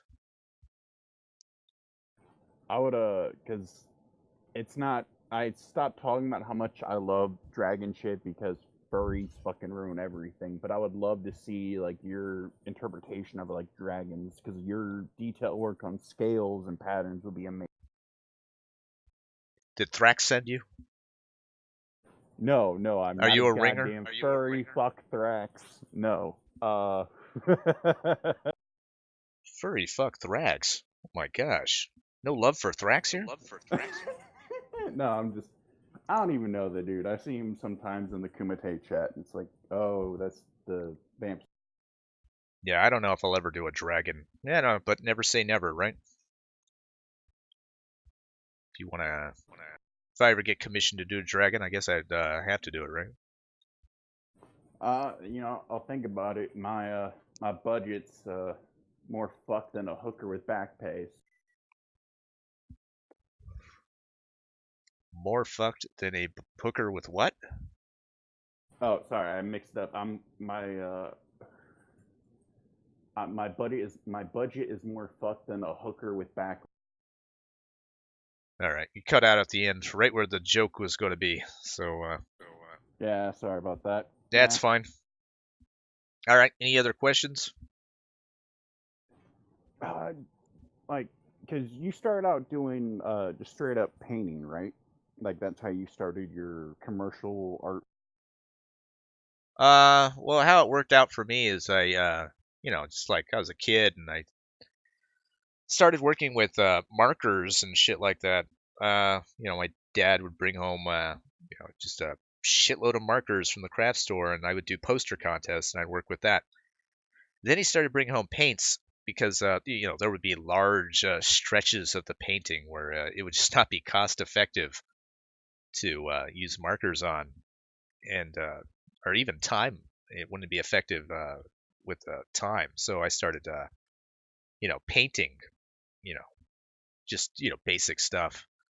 And slowly, with time, I started just building on that. I was like, well, okay, why don't I just use the brush here for this and that and that? And I just got into painting. It was like, oh, okay, fuck markers. I could just use the paint, and then I just never stopped. Just loved it. Loved the process. And Yeah.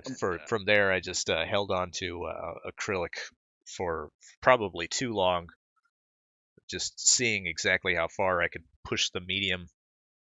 I was very adamantly against moving to oils. I thought, acrylic is fine, especially if you're working outdoors. You want your canvas to dry before you take it home. But eventually, I was convinced, especially since I was working indoors at the Chelsea. I could, and I was pretty close to my base. If I was working outside, I could bring my oil painting just, a couple flights of stairs, and then I'd be safe with it. But yeah, been painting for a long time. When did you make the jump to digital? Because most of the already friends I have, they talked about how there's a very big bias for the traditional artists towards digital artists, and they usually don't cross. I guess a couple years after I got out of New York, I started doing photography, and because I did have a bias as well. I'll just say that people would talk about all the things that you could do with digital, and they'd ask me, hey, why don't you get into digital? Why don't you get into digital? This is early days with Photoshop, and I used to fuck around with it, when I was a kid. Paint Shop Pro, all those old programs, I used to fuck around with, but not in any serious way. I never got a tablet and used it that way until I started fucking around with photography. And then some art competition happened, and like I said, I started off doing art competitions, and it had been such a long time since I've been in the competitive mode that I was like, okay, let's see if I can do this. It was some Guillermo del Toro was promoting a film called Mama on DeviantArt, and I went ahead and did a piece of work for that. I've showed it on the stream before, and I don't know if I got into the finals with that one. I don't think I did, but yeah, that was my first piece. Let me just bring it on the screen for anybody who hasn't seen it. Let me open the stream back up so I can. Yeah, let me get there.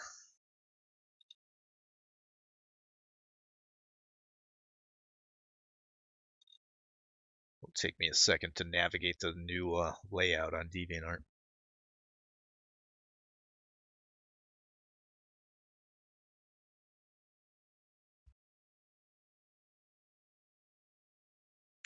This is not the one. Let me.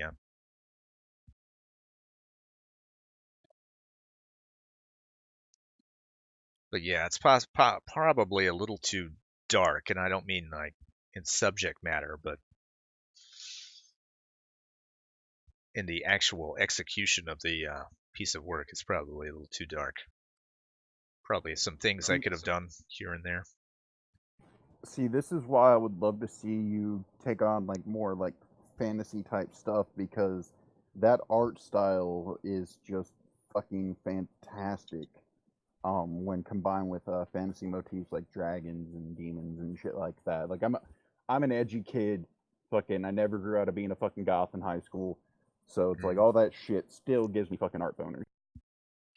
Yeah, I know what you're saying, and yeah, I probably will do more of fantasy shit. Essentially, that's what I'm doing with the game that I'm working on. It'll be more well, not fantasy, but more horror. So there'll be a lot of um, illustrations that are outside of my building stuff that I used to do back in the day. I once heard a very great description. The only difference between horror and fantasy is whether or not the protagonist is going to die. Yeah, that's a good point. Unless it's Game of Thrones. Yeah, but like everyone fucking died, and then they killed off their own franchise. Fucking season 8. No, we don't have to get into that. It's a whole different can of worms. I want to thank you for like showing your art and streaming. Hopefully tomorrow and further on, like we'll be able to sit and watch you do your artwork because I love just watching the process because I shake too much to fucking do anything artistically. So I like watching other people live vicariously. Well, yeah, I appreciate that. Yeah, we'll keep doing it for as long as we can. All right. Appreciate you stopping by. You have a great day. Yeah, sorry about that. You have a Take it easy.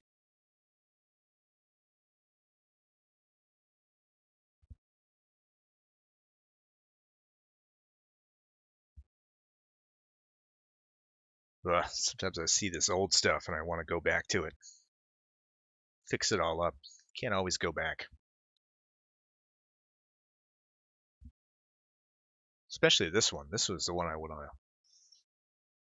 love to fix this one. Ugh. You notice anything about this picture, though? I'm always very self-referential. This is the same kid from the other picture. This is the same room as the other picture. For whatever reason, this kid is a big fan of clipper ships. Let's go back to the other one. You see his paintings of clipper ships?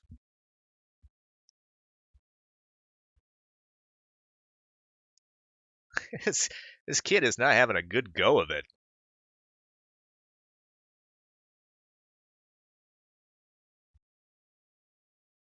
If it's not fucking monsters under the bed, or monsters coming from the window, he's getting hoisted into the, what do they call it?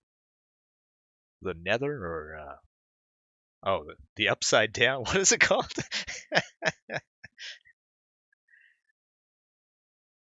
It's something. Yeah, I didn't get to do the quilt because of the time on this picture.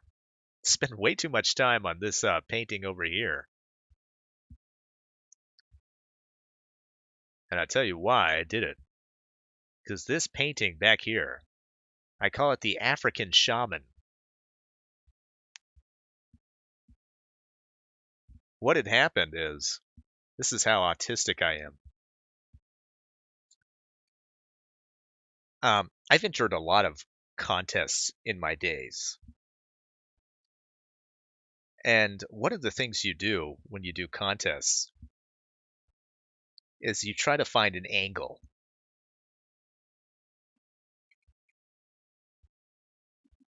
You try to find something that speaks to the judge of the contest.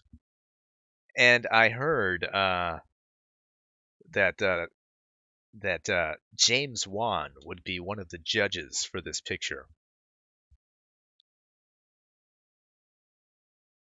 Apparently, Insidious 2 was produced by Oren Pell, who did the Paranormal Activity series.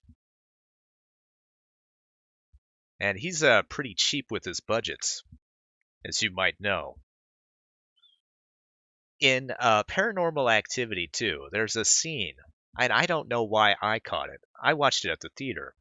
But in Paranormal Activity 2 or Paranormal Activity 3, there's a scene where they're on this in a hallway, and for whatever reason, the camera stops on this painting right here of the African shaman. Not for a long time, just enough to make it out. And I thought, whoa, that's a weird painting.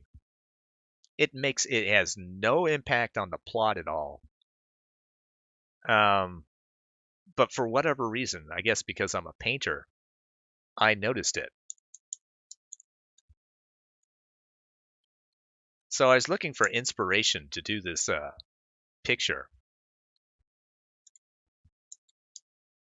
And of course, the only thing I had was the Insidious 2 trailer. Let's see if you can find something in this one. Right over here. And I tell you, I won it. I won this competition. And there were much, much better entries out there, in my opinion. You always got to find the edge, guys. You always got to find the edge.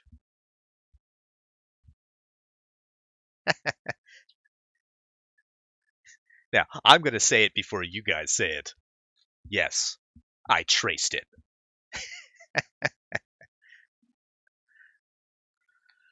No. I took way too much time. I spent most of my time on that.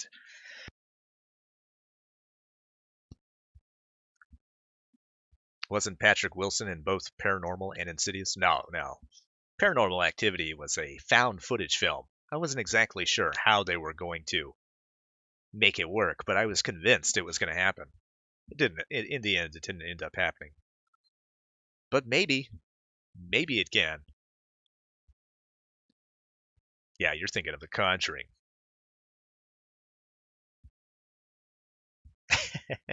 That bug behind you. God damn, Davis using the black man to get up in the world. It's true.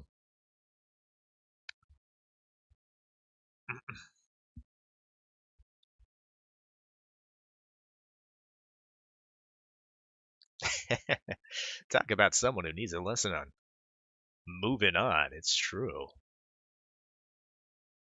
God damn, we've more or less done that, haven't we? We've forgotten the whole reason why we're here. I know what you're saying. You're saying, Davis, can't we just bury Optic some more? I'll tell you what, instead of that, why don't we get some lacy butt for you? What did you get for winning? I got 2 free tickets to see Insidious 2 and $5,000. It was a big prize. I think it's the most I've ever been paid for 2 days worth of work. Can't always get a windfall like that, so I was pretty happy with it. And I think that might have been my probably like third digital piece that I'd done. So yeah, it was pretty good.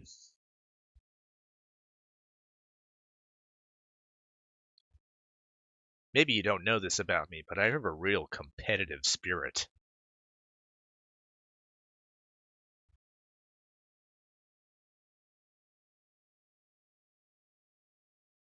That was probably what was so intriguing about the art battle thing. That's why I entertained the idea for as long as I did. Because I think competition is great. I think it makes people better.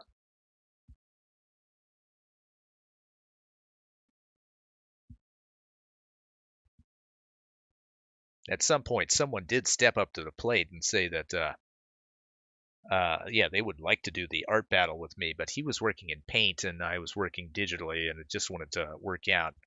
I couldn't get my camera to stop unfocusing and focusing enough to make it a viable option. One day, maybe I'll set something up with the guy. He started working digitally as well, but not too long ago. So we'll see.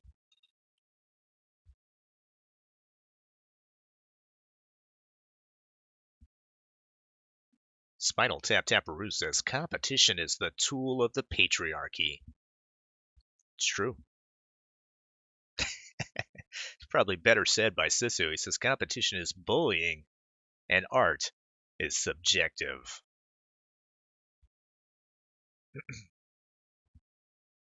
Hold on, let's see what who are the other guys that were in that competition. I think that stuff is still up there.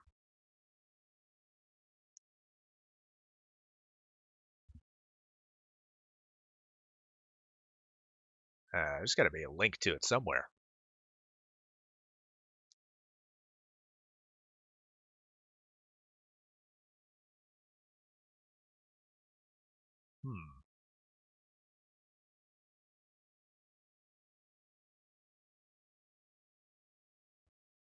Doesn't seem like there is.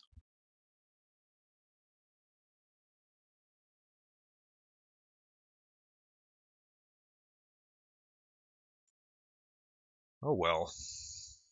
I would have liked to see that.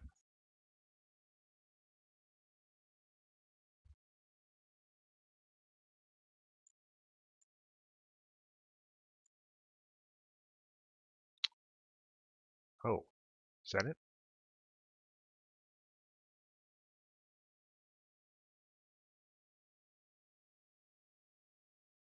Okay, yeah, that's Vamp Candy, welcome to stream. Finally caught up on the stream, she says. Second place was this guy. This is some spooky shit. This guy, Ryan WC, really effective work. You can tell he put some time into it. It's got some great imagery here. The little smokes and the weird guys down here. I like all these details. Child drawings on the wall. Man, I would make the case that this is a stronger piece than mine. With how he handles light and the light shining through the window onto this ghastly figure. I think it's much better than my own.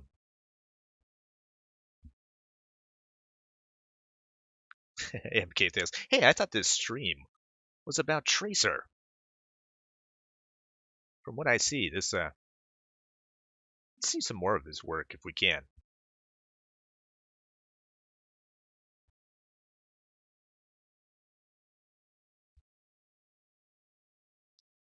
Oh my god, he did a picture of Tonka Saw. Hopefully we won't see any graphic imagery here, guys. If we do, I apologize.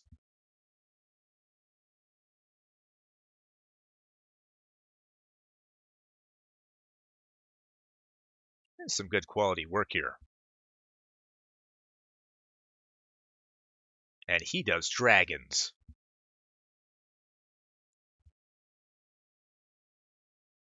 A lot to like about this guy.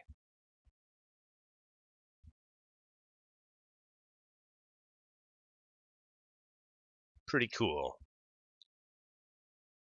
All right, who got third place? This is a pretty effective piece here. You know, whatever you think about these hands. I remember some people in the comments, they weren't too happy that this guy won. But it's definitely pretty effective. Let's see if she's put out any more work. Pokey Girl.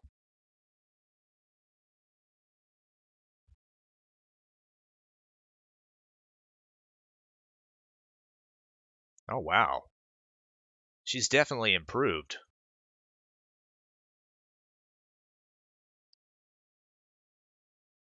Done a lot of great stuff since last time I saw her. Well, good on her. See if there's anything else out there. I was hoping we could get some other people in there. There were some great ones. Is there like a hashtag or something? Semi-finalists.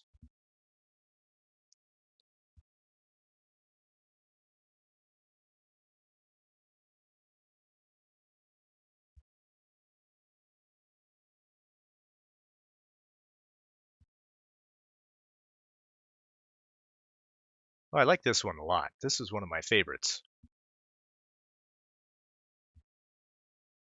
Waiting at the bus stop. Maybe it doesn't necessarily speak to the theme of Insidious, but it's certainly a pretty striking piece.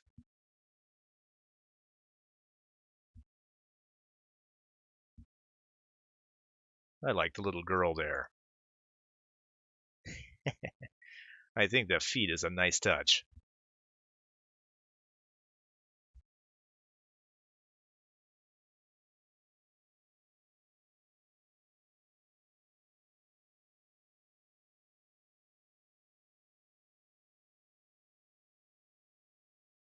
Well, that was the one that really stood out for me. Some of these are more or less fine. Certainly some great techniques being said or being shown. Man, this guy's got some really dark work. Let's see what's going on with J.R. Coffrin III. He's got some really spooky stuff. Oh man, this guy's great.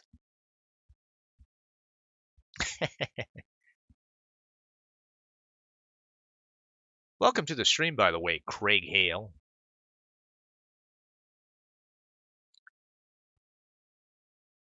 This guy does some great character work. Wait, are these supposed to be Teenage Mutant Ninja Turtles? Wow, that's pretty cool, man.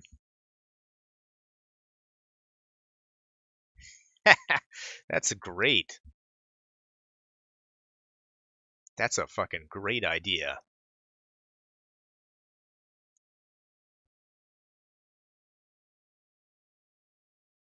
Man, this is some great work out of this guy.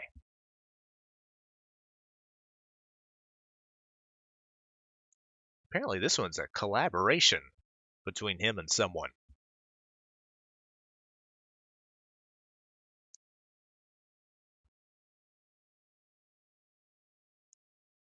That's what I want to do.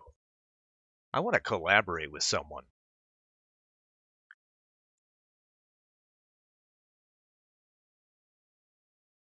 I used to collaborate with this guy back in the day. This is way back in the day. I must have been like 21 years old or something like that. He has a YouTube channel? Oh, cool. Someone wants to put that in my general, in my Discord, and link me to that, to his channel. Maybe we could set something up. Maybe I could talk to this guy. He's pretty great. Does he have an Umbreon channel? Thank you, Vamp. I appreciate that.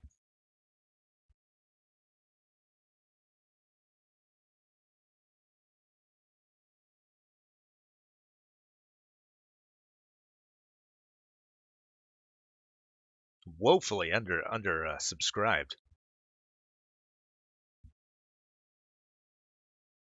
I don't know what kind of work he does. I don't know if he does art videos or what, but if you guys want to throw him a subscription, I think he's doing great work.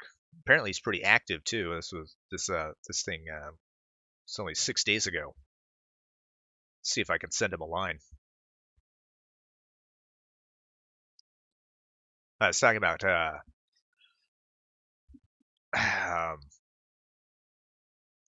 is it?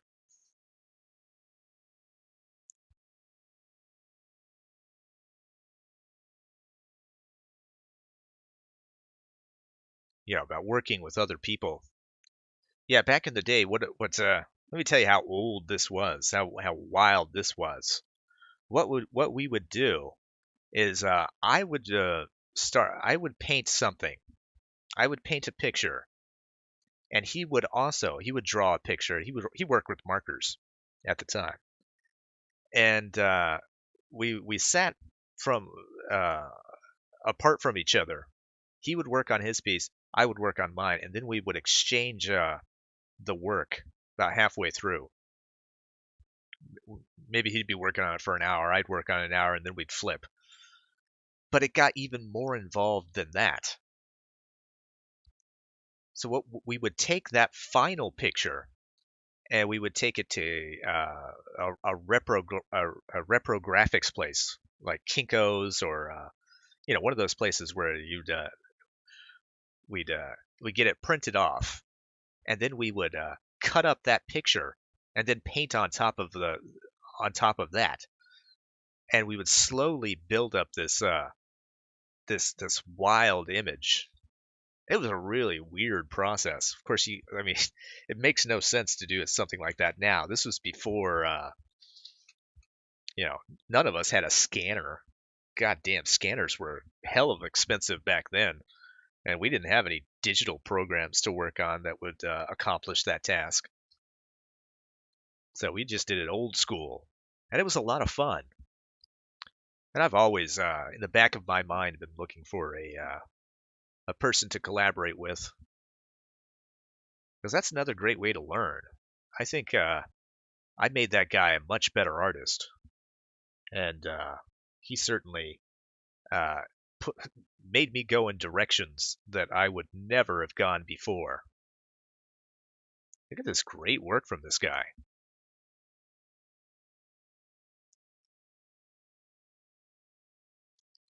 A lot of cool stuff here.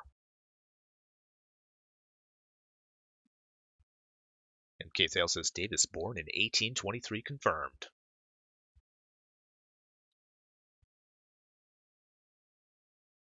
Crucial Bunny says, Davis, did you ever look up Otta King 77? He's the guy that did the TIE Fighter Star Wars short animation. No, I don't think I did. If you want to link me that, look at this fucking scary shit, man.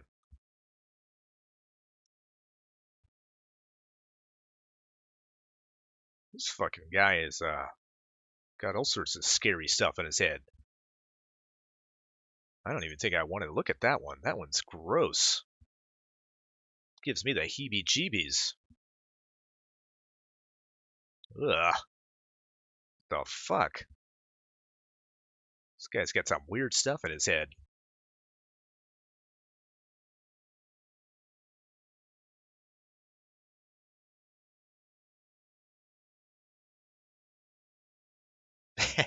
Vakala says, let Bubba take you in directions you would have never gone before.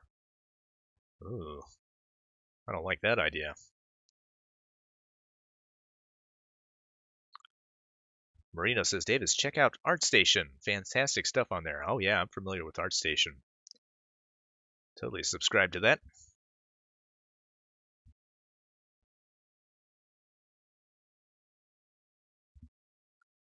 Fucking weird.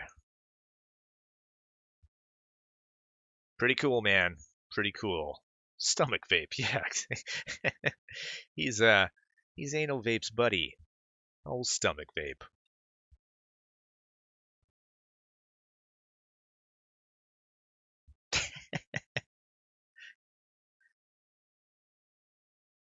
Vamp, thank you. She got me the Instagram for this guy. Let's see if there's any asses on it, real quick.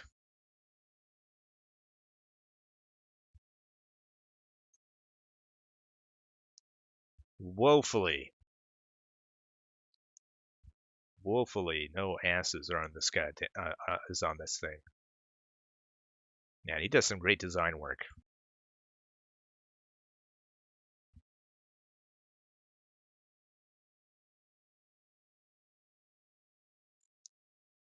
Good job, man.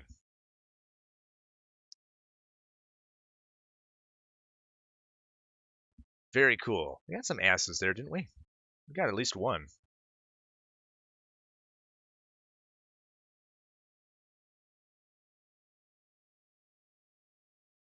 We'll thank him for that. Got at least one ass. Is that his wife? His wife is quite fetching. That's all I'll say about it. We have to be respectful. Don't we?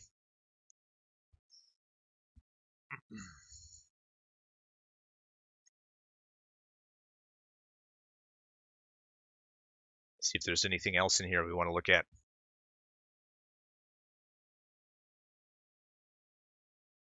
Yeah, that's all right.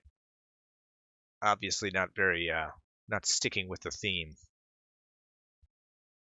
But anyway, maybe that's why I won. Maybe mine was more in line with the theme. Maybe I've blown this thing out of proportion. Maybe they didn't even notice the picture in the background. Maybe I'm just making that up.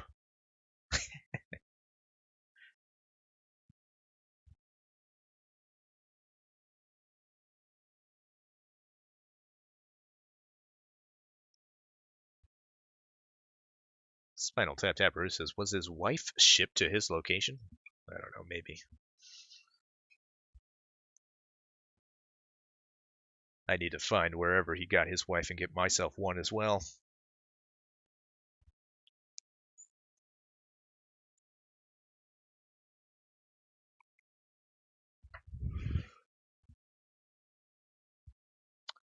All right. We got about 30 minutes. I was expecting somebody to come into the VC and tell me that I was full of shit about the whole tracing thing. Was I expecting that? I don't know. I gave it about 15%. Oh, you got the guy's Twitter? Thanks, Viable Ninja.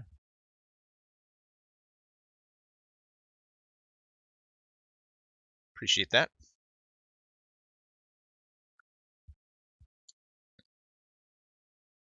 I'll follow this guy. 297 followers.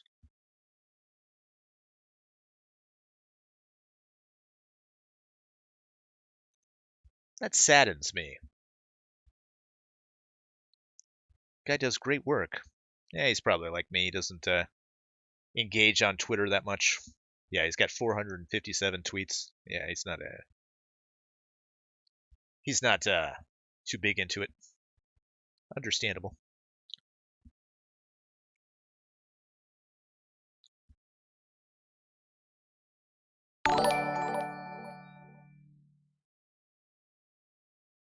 What's this? Oh, I'm sorry. What happened? Ah, thanks, Sisu. Appreciate that.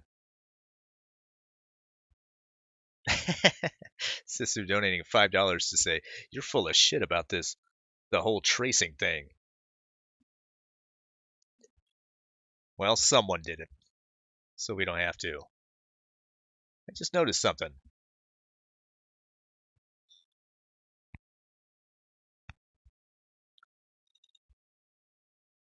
What's this?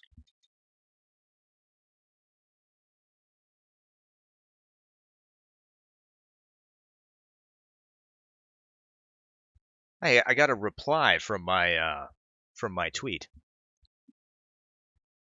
We'll be discussing Optic Decay's process, 8 a.m. Central Standard Time. If Maddie or anyone else who thinks I'm off base with the tracing accusation would like to stop by, you are more than welcome.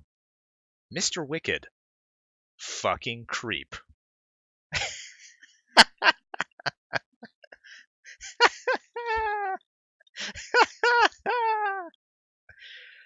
Mr. Wicked is quickly becoming one of my favorite people.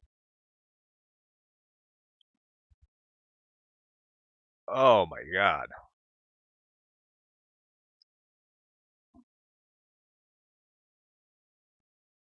He got one like from this, and I know who it's from. Would you guys like to see who it's from? Well, it's from Maddie the news chick. Remember when Maddie was saying that she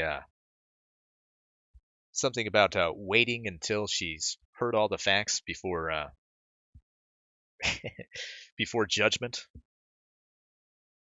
Apparently, she's perfectly all right with liking this great hot take from Mr. Wicked. Oh, we got 2 likes.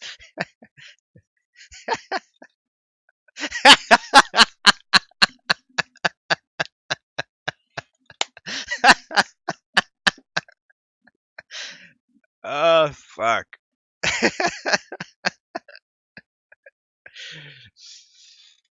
of a bitch. Well, I have to like it too.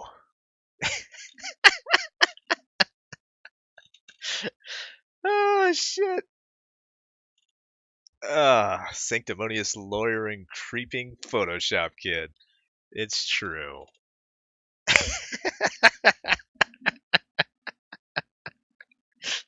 Oh, God. You're going to fucking kill me one day. So good.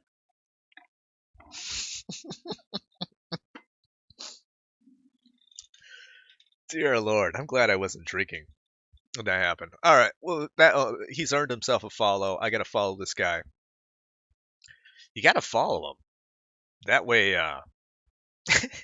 so we can compile all of his tweets and see if he's married, and go after his wife as we do. Trekna says, "Fakest versus Maddie in a news off." Yeah, exactly. See who puts out the best news. All right, let's move this over to the other monitor. I'll check the notifications. Got to do that off screen. All right, thanks for following Reaper. Follow you as well.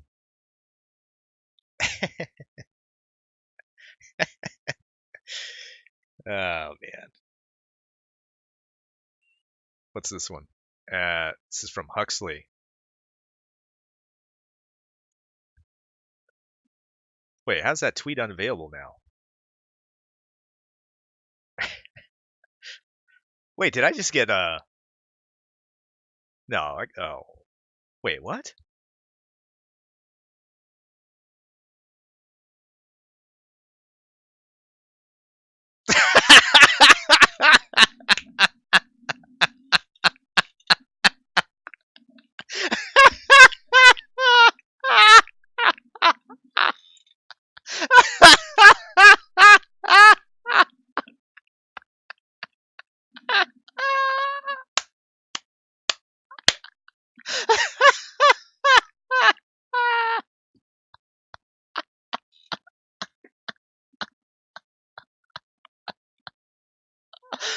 Oh, Lord. Oh, sweet God. Lord in heaven, thank you. All right, Mr. Wicked, you get it all. Thank you for that.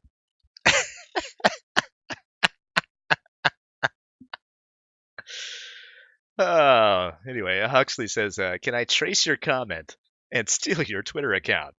Thanks. It's just an homage to your Twitter, even though it's mine now." Apparently not. You're probably blocked too, Huxley. Sorry.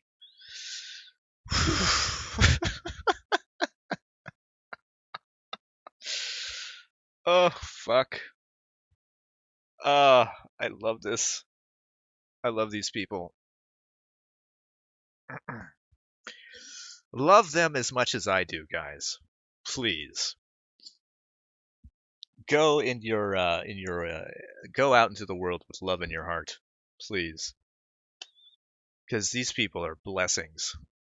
It's true. It must be said. I don't want anybody to harass anyone. I think it's always funnier when that's let's just tell you my philosophy on things. That's why I've invited everybody onto the show for a candid conversation. I'm not looking for gotchas. I want to get to know people. I want to see what the difference is. I've said it before. It's a Dennis Prager ism that he says he prefers clarity to agreement. That's one of the things that he'd always say it on his show. I used to watch him back in the day, and he'd always say that. It stuck with me. I think it's the best philosophy, and it's something that's always stuck with me. Just engage with people, talk with people. It's the best thing. Understand people. If they're like that, if they want to block, it's fine. It's fine. Blocking is fine.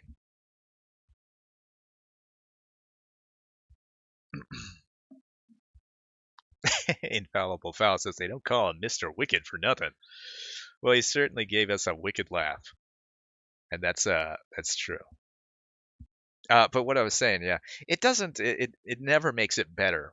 It never makes it funnier to go after these people and to come at them with cruelty. I think if anything, that makes it less funny. You know,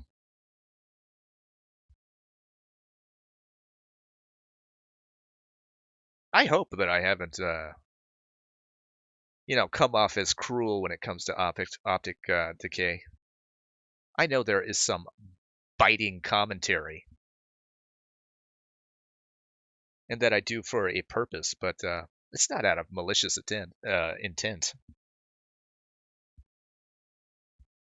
It's simply to point out the hypocrisy. And as I've said before, hypocrisy isn't a big deal to me. Just got to point it out and laugh about it. Don't have hate in your heart for that. It's fine. It happens. Whew. Bible Ninja says blocking is bitch level bullshit. Cultivate your garden. You've heard me say that multiple times. Hey, if you don't want to deal with people, you don't want to deal with them. It's fine.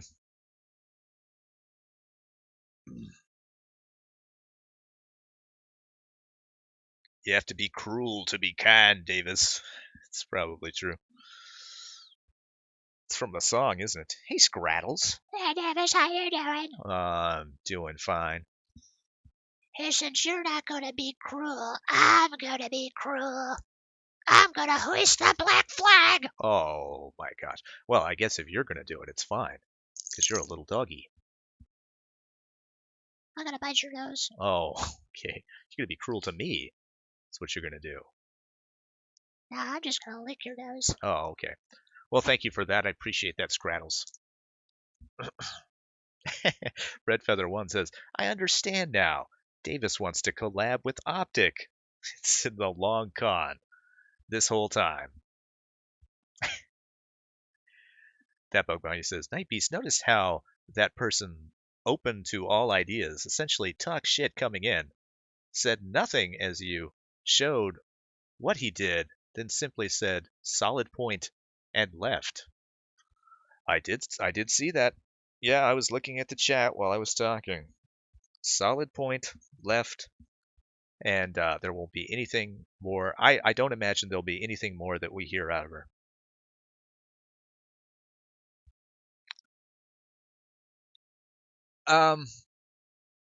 See, if she would have come on, I would have asked her, now, what do you think about Optic? Like, like what I said at the beginning of the stream. Like, he's more than happy to let people defend him. And he puts them in terrible positions by not cueing them in on all the facts. He misrepresents things and plays the victim. And he lets people walk into battle, so to speak. And it just puts people in a bad position. Not a cool way to go about things. Like, has he ever said, don't defend me? Say what you want about Tonka. And people do that thing where they, Alex, for example, he'll do this thing where, or at least he did, where he was going to defend Tonka. What did Tonka do? He said, don't do that. Does Optic do that? No, he fucking roll on his belly, say he's moving on. Talk about how I am stalking his tweets and cataloging all his tweets and all of his wife's tweets. Completely misrepresent what's happening in the Discord. That's fucking sad shit. That's a terrible way to go about your handling things on the internet. Then you got people like Mr. Wicked who takes things at face value. He ends up looking like a silly guy. That's the problem. That's what I'm saying. I don't have any ill will towards Mr. Wicked. I think he's a bit, as I said, a bit of a silly guy. So the door will always be open for him. I think I more or less gave him the invitation the other day to come on and talk about what was happening in the Discord. Didn't want to do it. Oh well.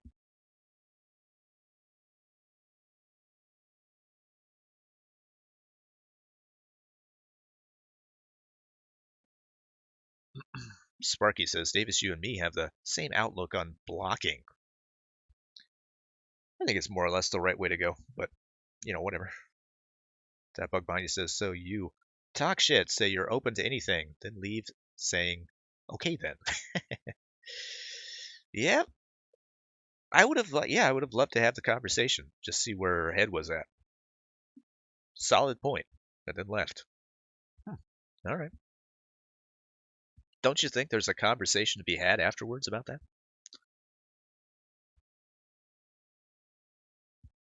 Bible Ninja says, we're talking about grown men blocking over them calling other people's names and being laughed at. This is the behavior of a bitch. No malice, but it's hit and run crap. It's fair. It's fair, yeah. As I've said, he has a history of talking shit himself. So, what's good for the goose? Yada, yada, yada.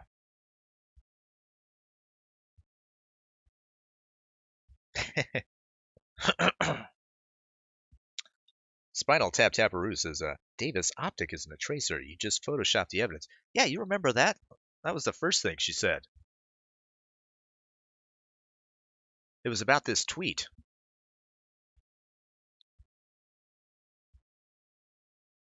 She said this could have been faked.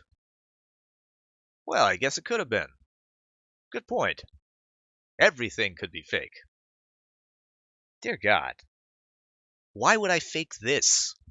Why would I fake this comment?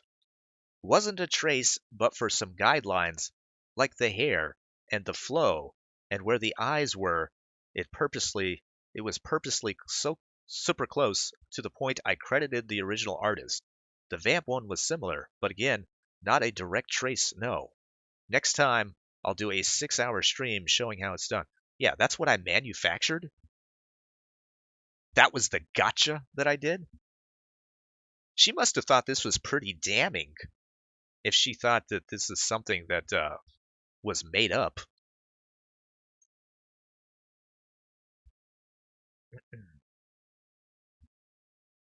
T says, I had no idea he was stealing art. Deserves all he gets. Thief is a thief. I say apologize and go on with your life. Let everybody know that everybody who's defending you, let them know, say, hey, listen, don't defend me. I made a mistake. A mistake that I haven't replicated in over a year. And I would be there. I would be there to say, yeah, he's absolutely right. Everybody makes mistakes.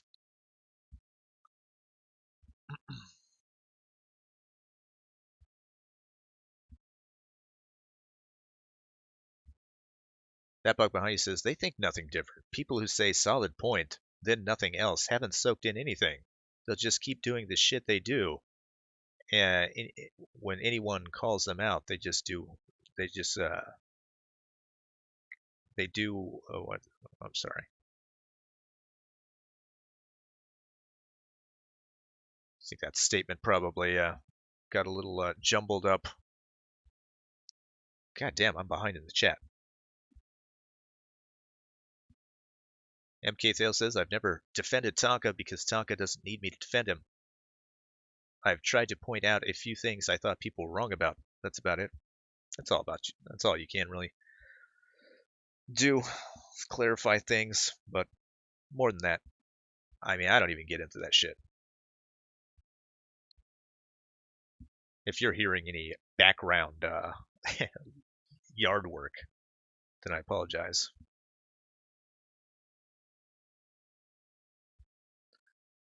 Crucial Bunny says they don't want to talk because they don't want to solve anything. Complaining is all they know.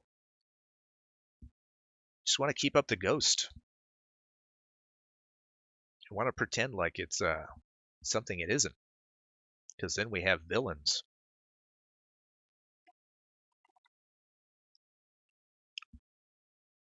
Bible Ninja says that was my issue with director Arcater, talking from ignorance, but too proud to admit it, and be better before slagging someone off, someone whose name is public and lives on reputation. Yeah.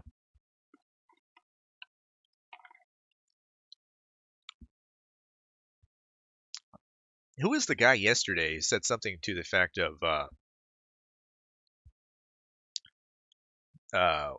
what I was doing was bordering on harassment? Alt centrist was golden. I don't know how he did it, but he found some tweet from the same guy. Let me see if I can find it. I don't know if I'll be able to find it. Oh, I should be. It should be easy enough. Give me 1 second.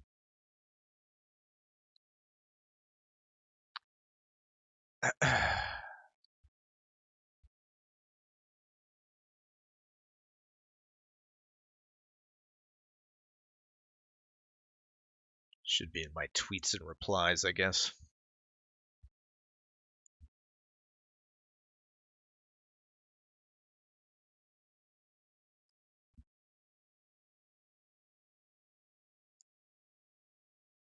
Yeah, Mike dead to 2009. Ravens Mike.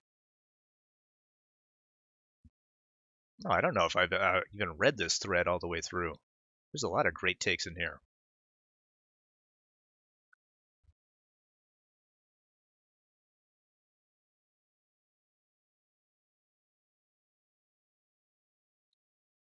Let's start from the beginning. This is a good one to read. Let's go ahead and read the thread as it stands.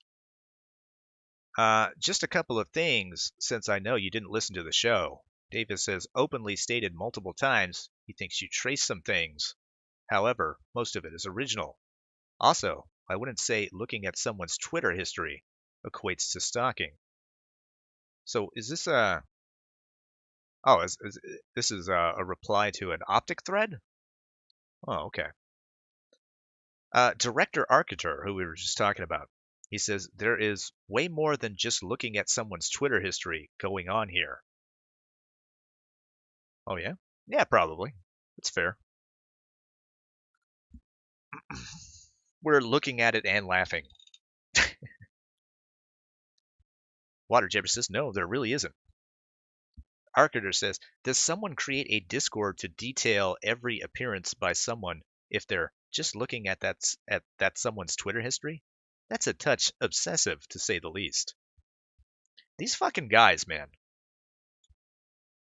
I brought this up on the Kumite, yesterday or the day before? And I don't know who I was talking. Oh, Politipod. The point still stands. These guys are more or less. I think everybody's pretty much understands Mr. Medicare, right?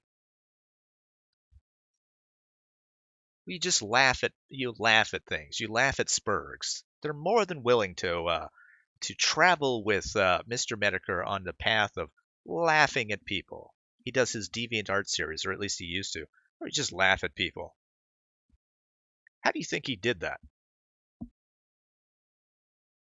Well, he would go to threads where they would compile these things. My Discord channel on Optic is no different than anything that people have out there. You think they don't have that on news commentary channels?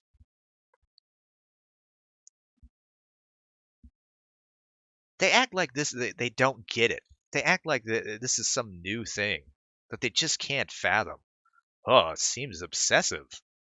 No, it's not. It's an occasional thing that happens. Someone will see something that Optic said that will relate to the whole moving on thing, the hypocrisy thing, and they'll put it in there. Sometimes I will. That's what's going on.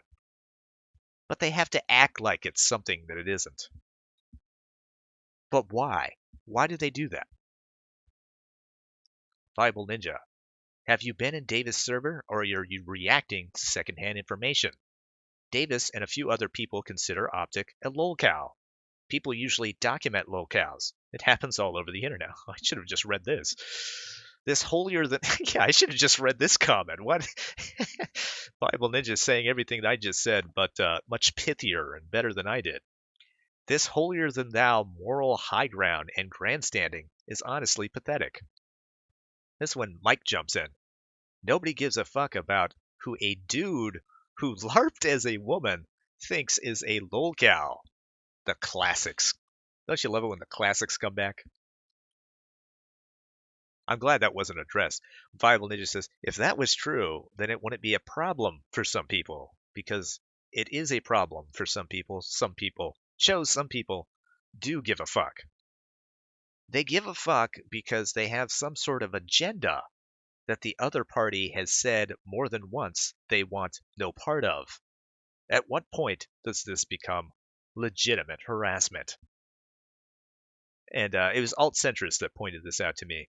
This is a tweet from Mike on July 14th. Anyone who, let's just go to the direct tweet. Anyone that calls this harassment needs their head examined. It's clear she doesn't care about anyone but herself. And anyone who isn't kissing her ass will be accused of harassing her. Don't be a public figure if you don't want people talking to you. It's the best thing in the world when you can counter someone's argument using their own words. We don't often get that. You don't always get that opportunity. So, good on Alt Centrist for pointing that out. I was more than happy to use that bit of investigation to my own advantage. But yeah, that totally was from Alt Centrist. All right, let's try to get current with the chat.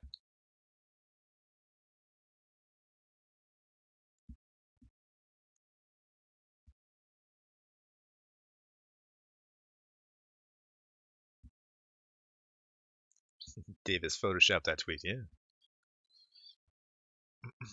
That bug bounty says she literally came in saying you're harassing him, and then said you're faking shit, and then just leave him alone, and then solid point, and fucking left.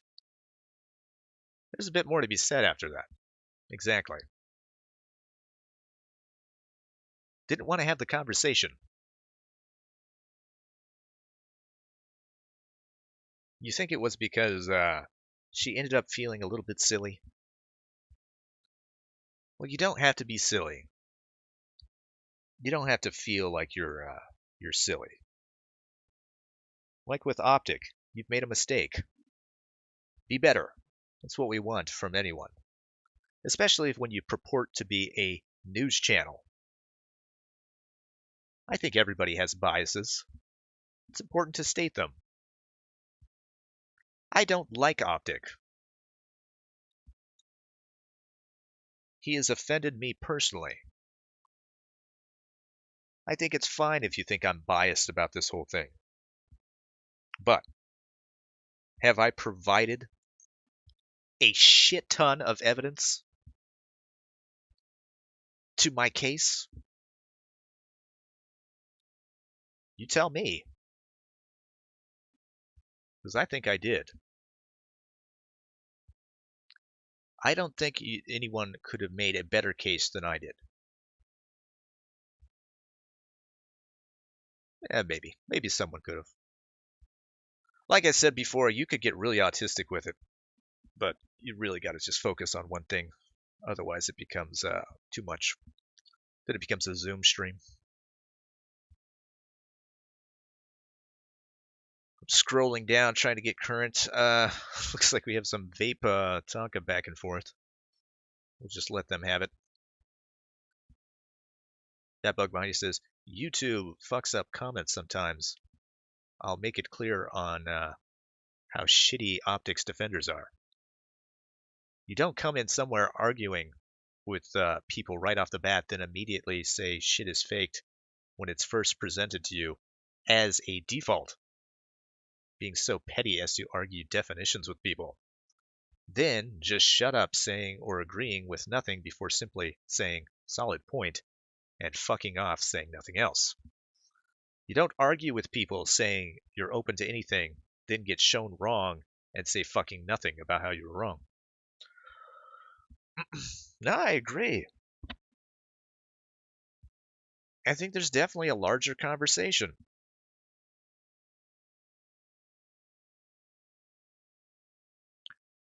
I don't know if we'll ever get to have that longer that more in-depth conversation about it.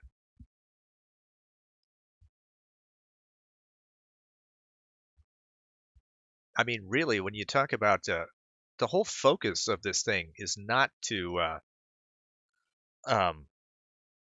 autistically go over the tracing job. We've done that before.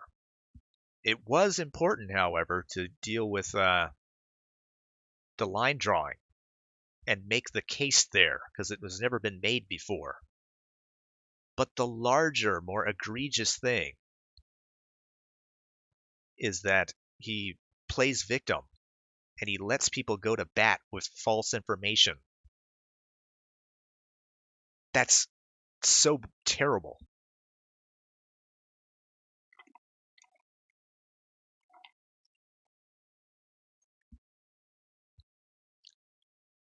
I would say this, if you're putting out false information, at least be good enough to say, hey, don't defend me. Don't fight this battle. You don't need to do that. That's something I'll do. And then go wherever. Do the defending yourself. Don't let people defend you. Do it yourself.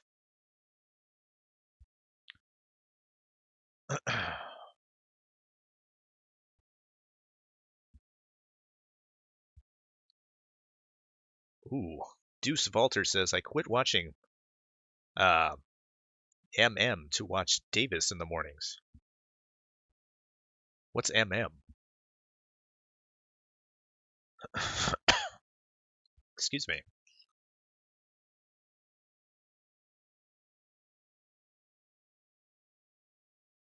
Let me try to get current with the chat.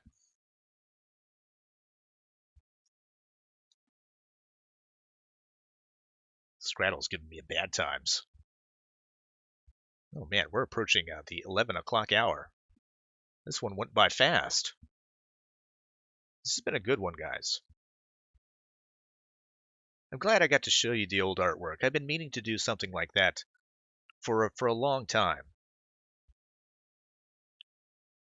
And when I was trying to get organized for this stream, I knew I had to get organized. I saw a few pictures there in some of these haphazardly put together folders. And yeah, I was kind of overwhelmed with memories of that. And as I said before, that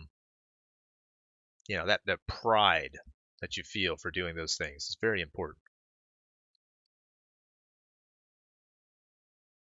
Why don't we see anything like that from a man who has 25 to 30 years in the business?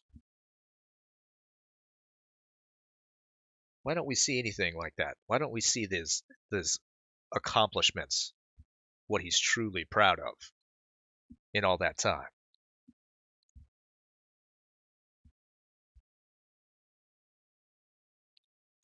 Anybody ask that question?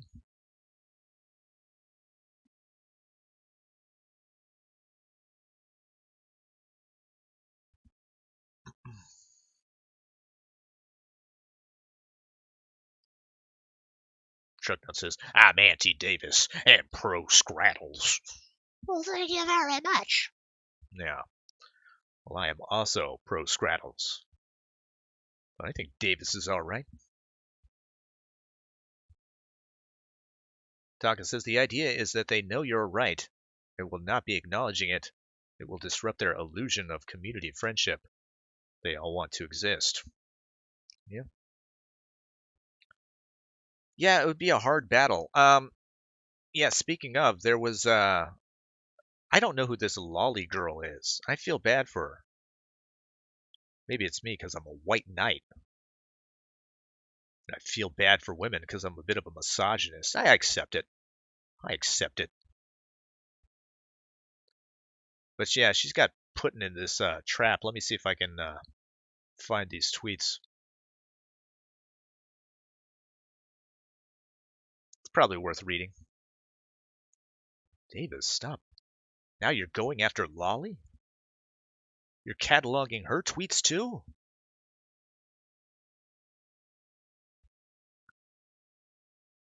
Optic says, I want nothing to do with any of those people. It's as simple as them fucking off. I won't say a damn word about them if they shut up about me. That's the deal. No backroom shit. Straight up, leave me alone. Leave me alone. Fuck off. Do what I want. Lolly says, this is undoubtedly the best possible outcome. We can all start now.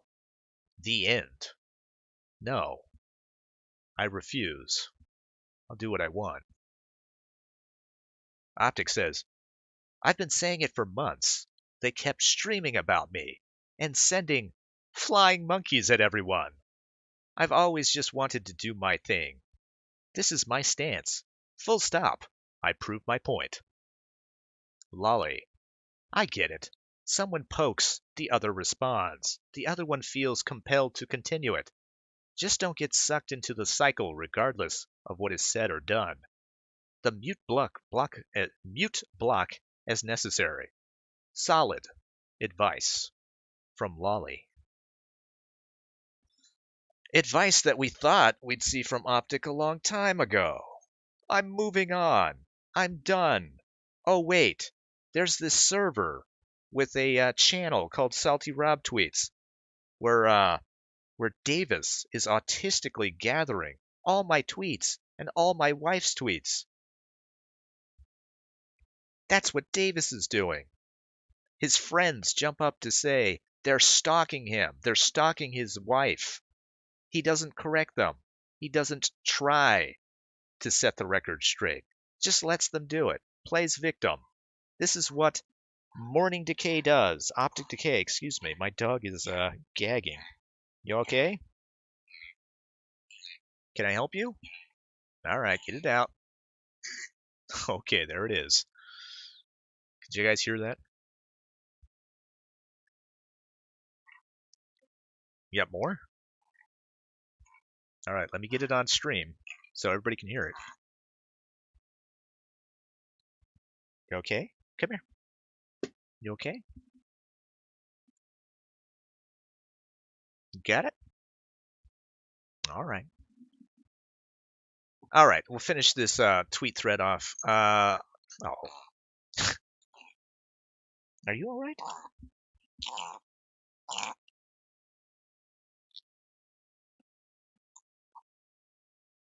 Is that good? You good?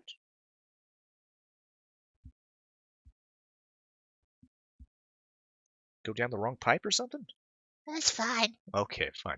All right, let me finish this off. Optic says, I really stopped responding for a good while until the channel on a server came up the other day and another week of streams about me being a fraud. I had enough, so I exposed it, and they flipped out, trying to hide and failing miserably to explain it all. I flipped out. We flipped out! Oh my god! What does this mean? Trying to hide and failing miserably to explain it all. Is that about me? Or is that about himself? It is a statement, but it's not tied to anything. I think Optic Decay... Gosh, are you alright? Optic Decay might be like James Joyce or something, because this is some excellent wordplay. Trying to hide and failing miserably to explain it all. This is kind of brilliant, guys. Because if you were reading this from like the point of view of Lolly, for example, you would think that he is talking about me or the flying monkeys that I surround myself with. But I think in some way in his mind, in his subconscious, he's talking about himself, trying to hide and failing miserably to explain it all. It's almost too perfect.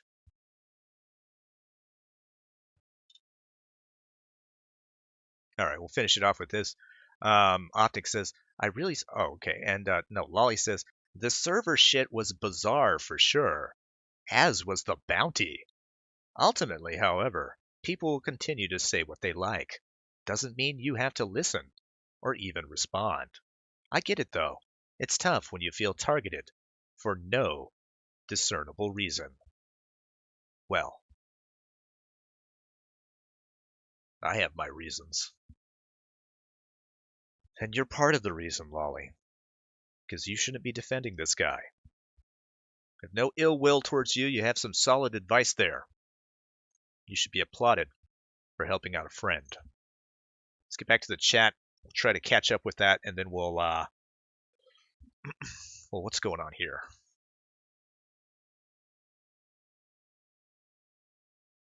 Okay, thanks for those links, guys. I'll check that out. All right, let's get current in the chat. Viable Ninja says, Davis, not only have you made a strong case, you did it without malice or ill will. If they removed the ass hurt, they'd see that themselves. You haven't been evil or cunty, just decent and honest. Well, I appreciate that. I think this would be a fine stream for Optic to watch.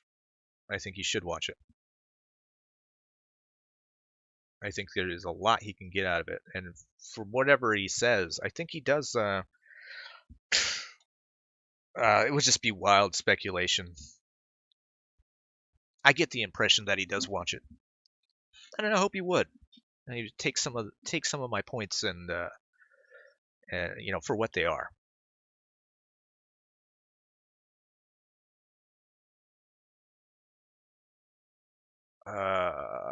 Well, man, I'm back in the chat here. Try to get current. Infallible Foul says, "Oh my God, the flying monkeys thing. It's becoming a thing. It's true. Actually, real quick, let's try to go to our blog and see if anything is new." Aww. God damn it.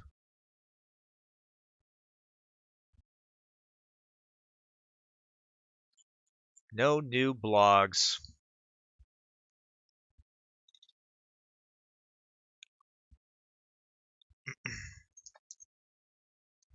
I got to the point where everybody's concerned about Scrattles. Right now she's licking my face. So she's let me smell your breath. She's licking my nose. So she's fine, guys. Calm down, you. Aw, Scrattles sounds like a little duck. Breakfast is tasting good today. Oatmeal.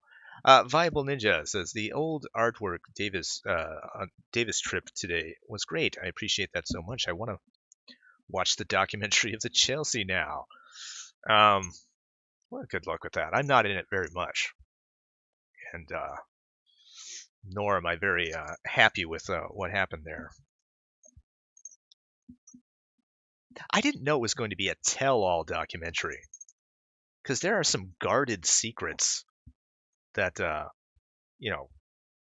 I have such a fucking loyalty to the Chelsea Hotel, and specifically to Stanley Bard and David Bard, that Abel Ferrara was asking me all sorts of questions about like how I got into the hotel and all these things, and some of that shit I can't talk about. But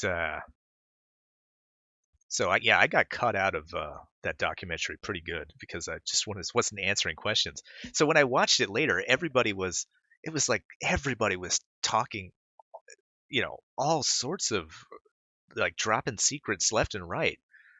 I was like, my God.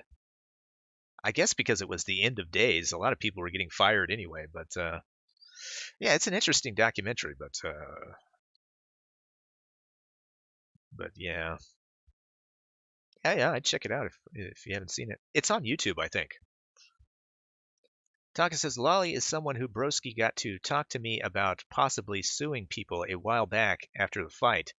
Broski wanted me to sue everyone at the time. He was a little outraged. Odd. Thrax says, Lolly, okay, calm down, Scrattles.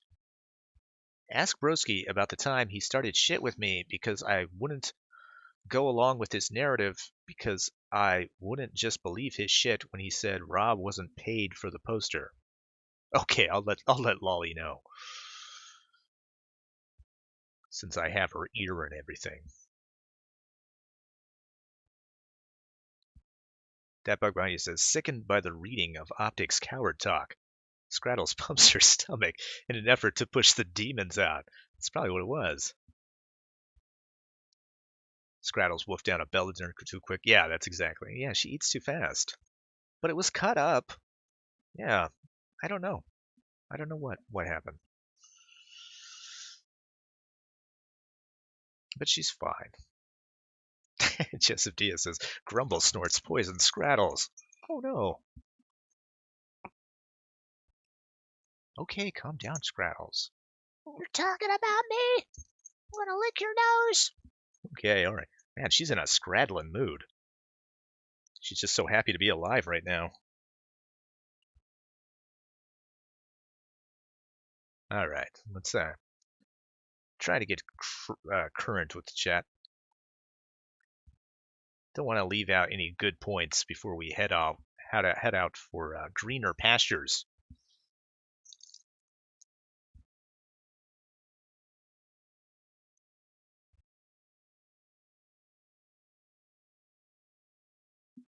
All right, Thrax having a conversation with Lolly. All right, fair enough.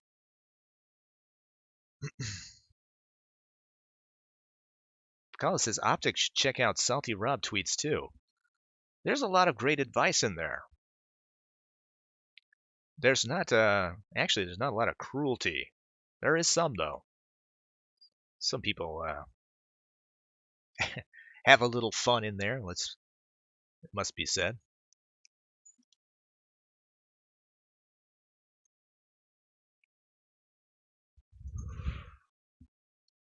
Smile says she needs an editor and some writers to keep this blog going. Boo. She has a wealth of inspiration. I would have thought. I don't know. You think shining a light on this thing has made her reconsider? I hope not. I hope she continues. I think it's great.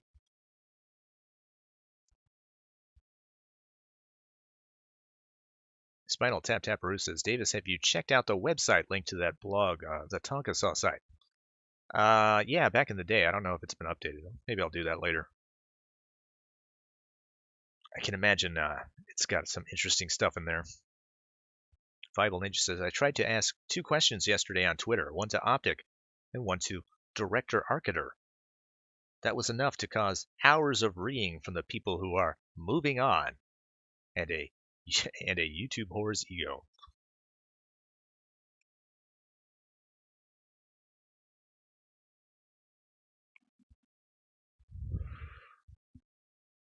Gabriel Sunny says, I ran my workshop and you're still going. Good news. Well, we're almost out of here. I don't know if I'm going to be doing the Kumite today. I've got so much going on, guys. You wouldn't believe. I'll probably have to head out right after this. Gabriel Sunny says, Scrattles is my favorite celebrity dog. It's true. Hail, Scrattles. You chewing on your bone, Scrattles? Yeah, Don't choke on it. I won't. That bug line says, anyway, let's move on and talk about how great lead paint is and why it should be used despite destroying you from the inside out.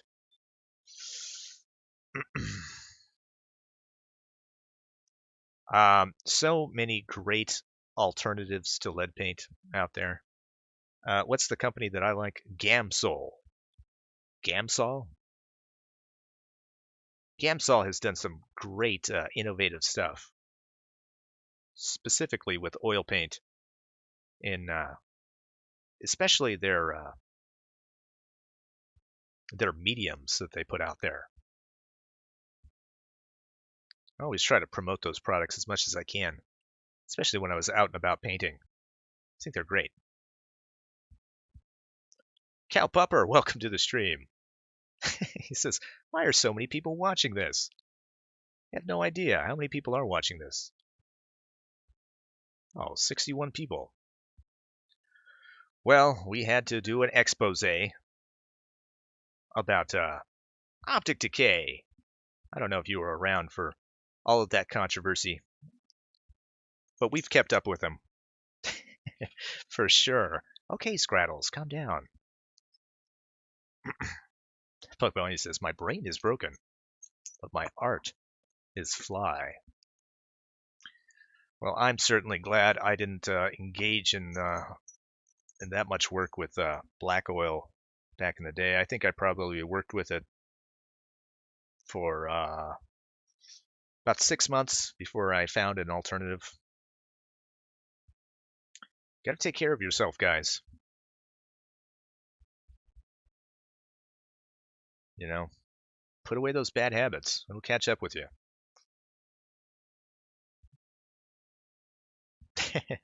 Infallible Fowl says, it's because Optic Decay's name is in the title.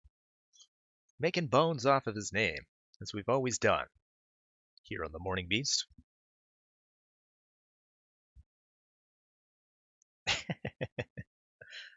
You want to read that one's from Space Kissinger, Scraddles?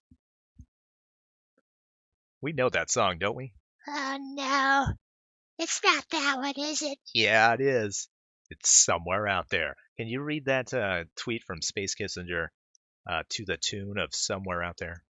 Do I have to? It's going to be adorable if you do. I'm gonna bite you. I expect Scrattlebones in payment full. You can have anything if you do it. All right, here we go. Somewhere out there, beneath a blazing sky, someone's tweeting at you and blocking you with spite. That was everything I wanted it to be, Scraddles. Thank you so much. You're a sweet baby. Oh, I love you so much. I'm gonna scrattle you. Okay, I know. Gosh, you're in a mood today. Spinal Tap Pepper says, I agree with you, Davis. Gotta take care of yourself. Currently injecting heroin. Health is very important. Brian Rex says, great stream. Well, yeah, thanks, guys. Thanks for stopping by. Count Pepper says he's a major YouTuber. Thought he was a shoddy artist. Well, yeah, more of the second column, I think. That bug behind you says the best feeling in the world is seeing your tweet retweeted and replied to by a whole shitload, but you can't see any of the people who did. Hey, Nightbeast? Yeah, it must be something. It must be something. All right, guys, we're going to go ahead and close the show off here so I can get out of here. I want to thank you guys for stopping by for this one. It was fun. It was a lot of fun. I'm glad I was able to do it for you. And thanks so much for the engagement. Thank you to Maddie as well for stopping by. I didn't expect to actually get her in there. Hopefully her mind was at least a little more illuminated. We'll see. I don't expect we'll see much more out of that. But yeah, I do appreciate it. We'll be back tomorrow morning, probably just doing an art stream, trying to get some art going, and we'll see what happens.